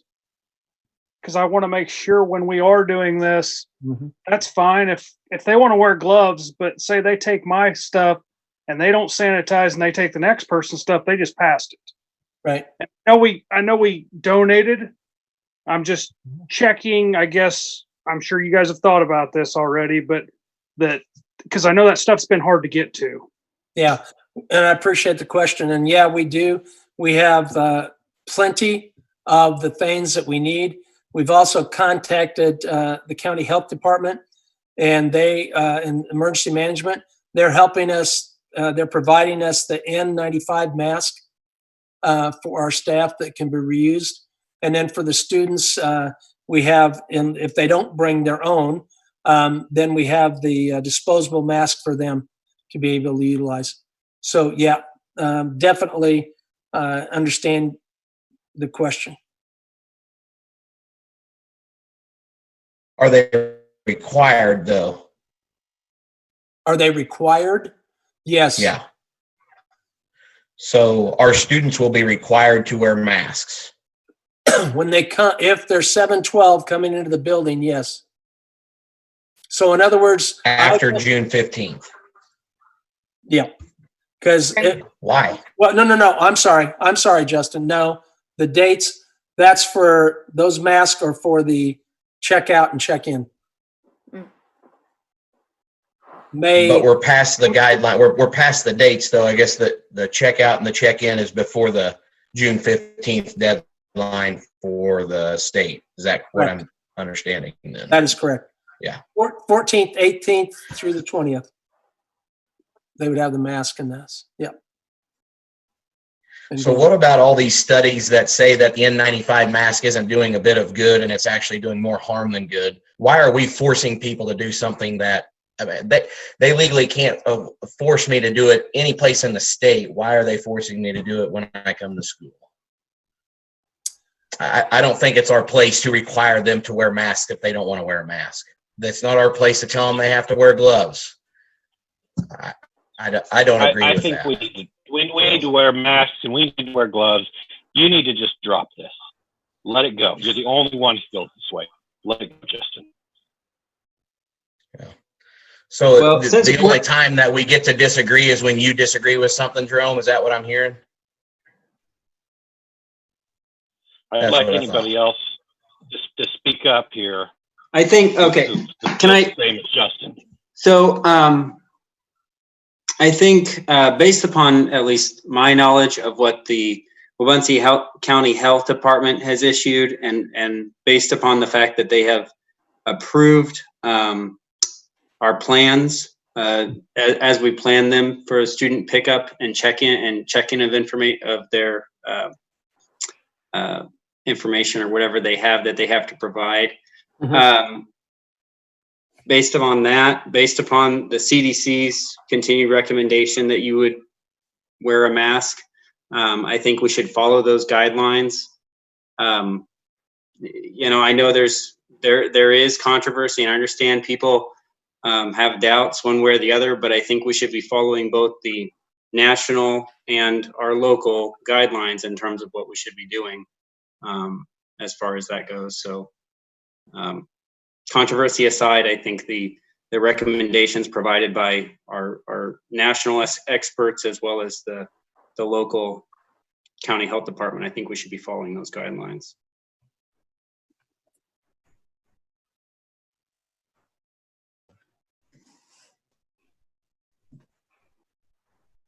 I would agree with Jim that I think that we should be following CDC guidelines and state and local health department guidelines when it comes to this.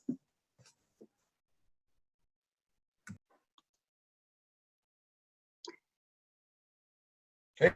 Is there any more discussion? Do we need to approve the reopening plan?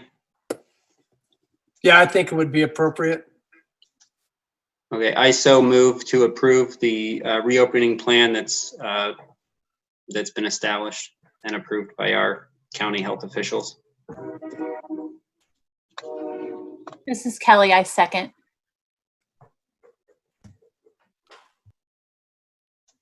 Okay, it's been moved and seconded. All those opposed, state your name.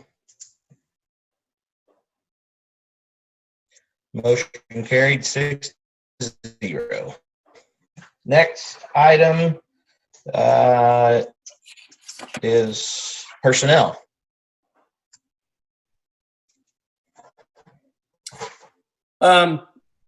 We couple things on the personnel piece. We have some possibilities of moving forward with some positions, but have waited to see how the grant scenario is going to play out before we would ask someone to possibly resign in another district.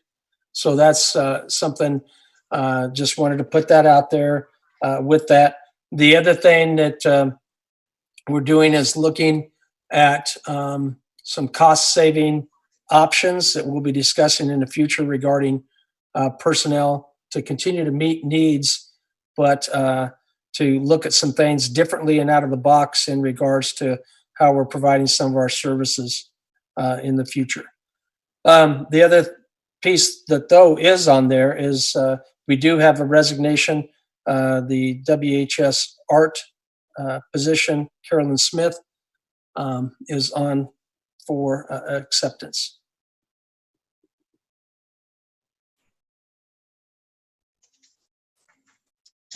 Is there any discussion around personnel?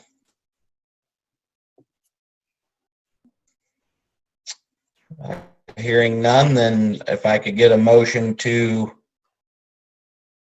I guess, just accept the This is Tony. I moved resignation as submitted. I move to accept the resignation as submitted. Tony.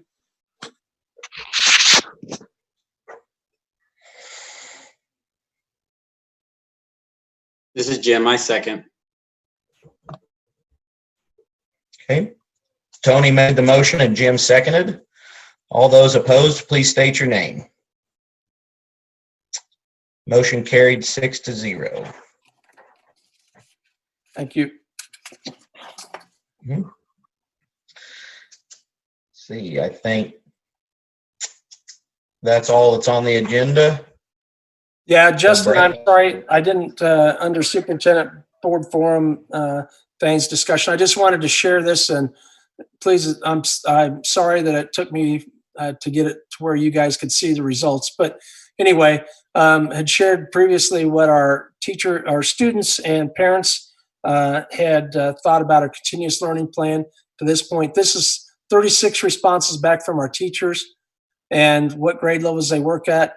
Very satisfied to somewhat satisfied in almost all areas. Quality of communication from the district and from the board, or excuse me, from the district and from the building. Amount of assessed task each day. Quality and value of the staff meetings or teacher collaboration, which we've been doing, Zooms. Quality of internet access and the quality of digital tools. So I think good scores. There's some comments that were listed below that you can see. What do they need additional support with? And creating meaningful learning experiences. And so, and that would be expected to when we did have not much training as far as all virtual type of programming. So that's a big piece of it. The second area is interacting with students, obviously, too. And then the third one is use of technology. So technology and interaction with students are the main things. How confident are you in the new format? Well, we've got 19 of them that say they're 4 out of 5 confident with new school format. 2 that are very, and then not quite half that aren't to that point, and why, and you get to read the responses. Then how supportive have you felt from the building and district administration? Very supported, 20 of them, and on 4, so somewhat had 9, so a good 29 out of 36 felt support during this time.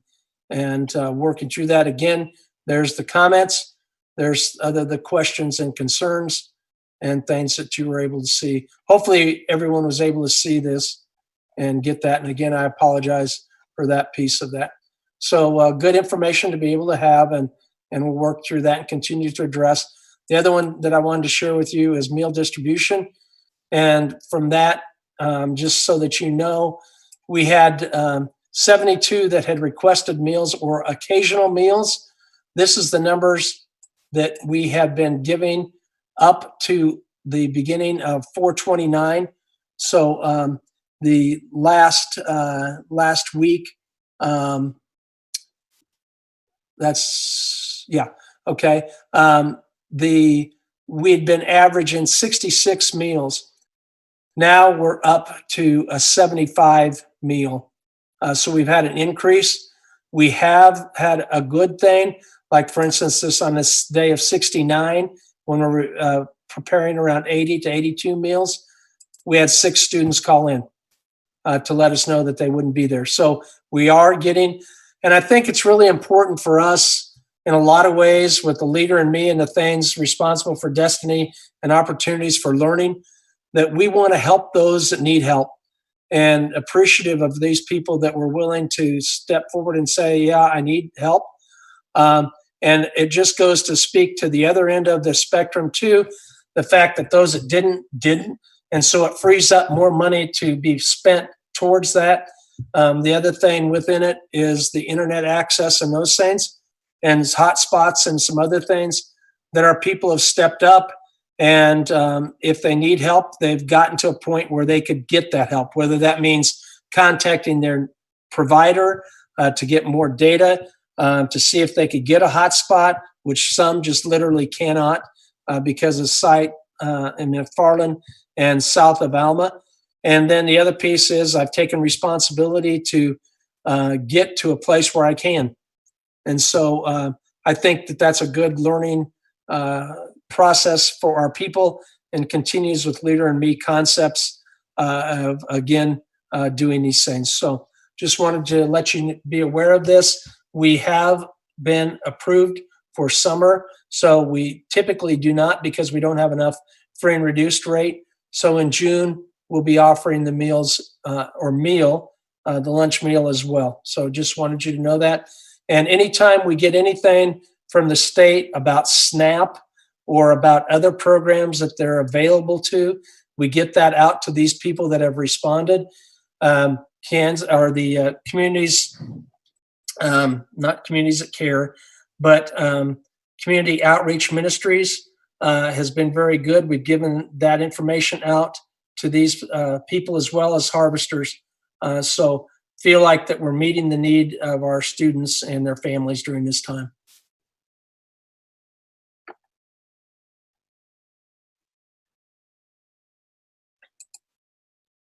Good deal. Thank you, Brad. Appreciate it. You're quite welcome. Thank you.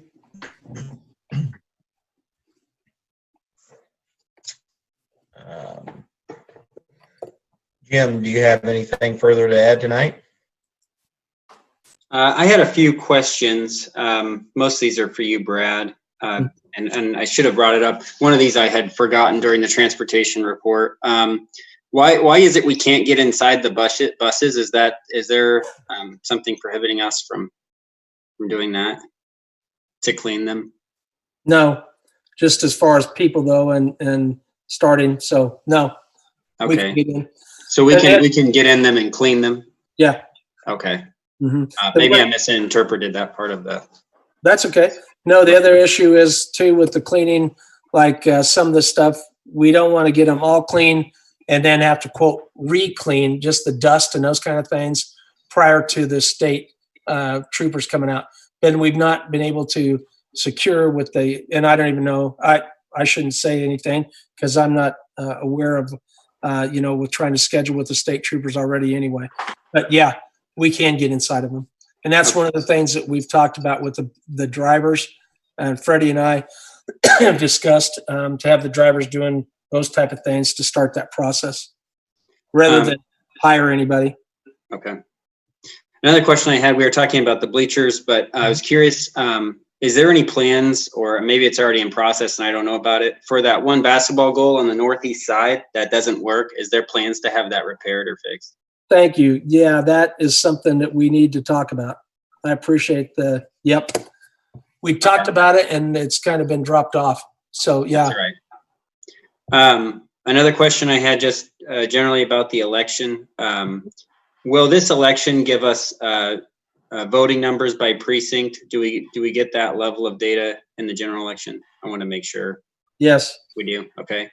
And then the last thing I had, and we can go on with this after the rest of the group has a chance to ask any questions or whatever they have. But I'm curious as a group if we want to discuss the ESP presentation and whether there is consideration or not, or other individuals' feelings on whether or not we should look into having that investment analysis done. But that's all I had, and if there's more discussion that others want to have on that, I'm open to that.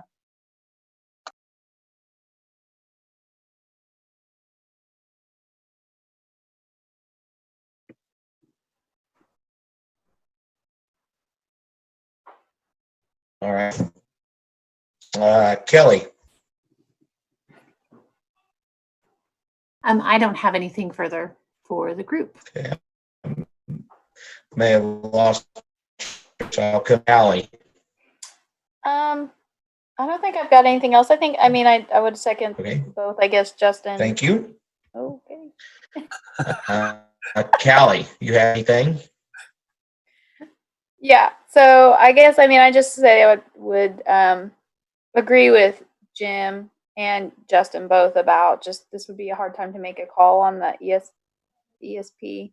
I think they made some pretty good presentations, but I don't know how we would make that call right now. So I want cost savings, but I also know, I mean, we've got a bond to run too, and then would we need them after that? I don't know. So anyway, just a statement.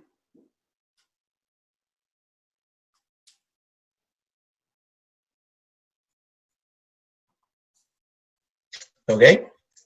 Thank you. Jerome, you have anything? Yeah. Okay. I want Tony. I want you all to realize. Oh, sorry.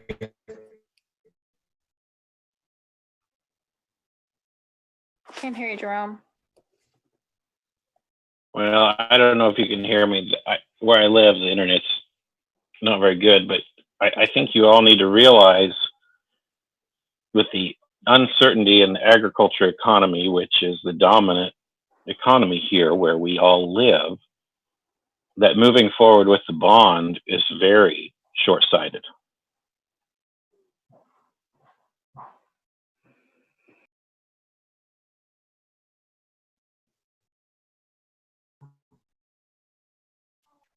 Okay. Tony. I have nothing. Okay.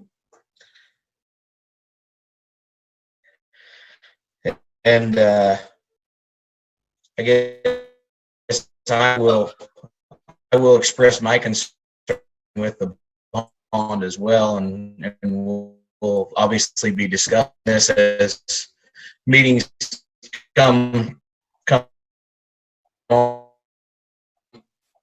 in the future, but obviously without passing tonight, there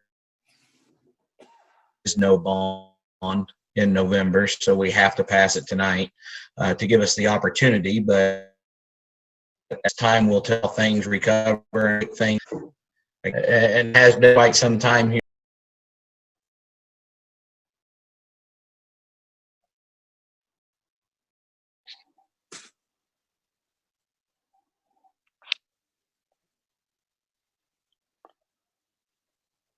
Looks like we lost Justin. Yep.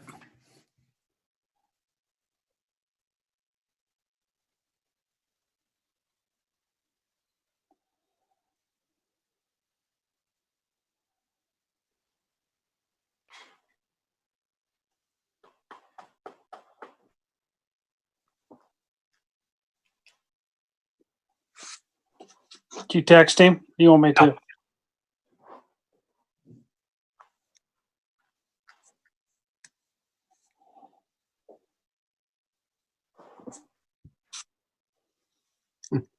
Did we lose Jerome too? Yep. Yep.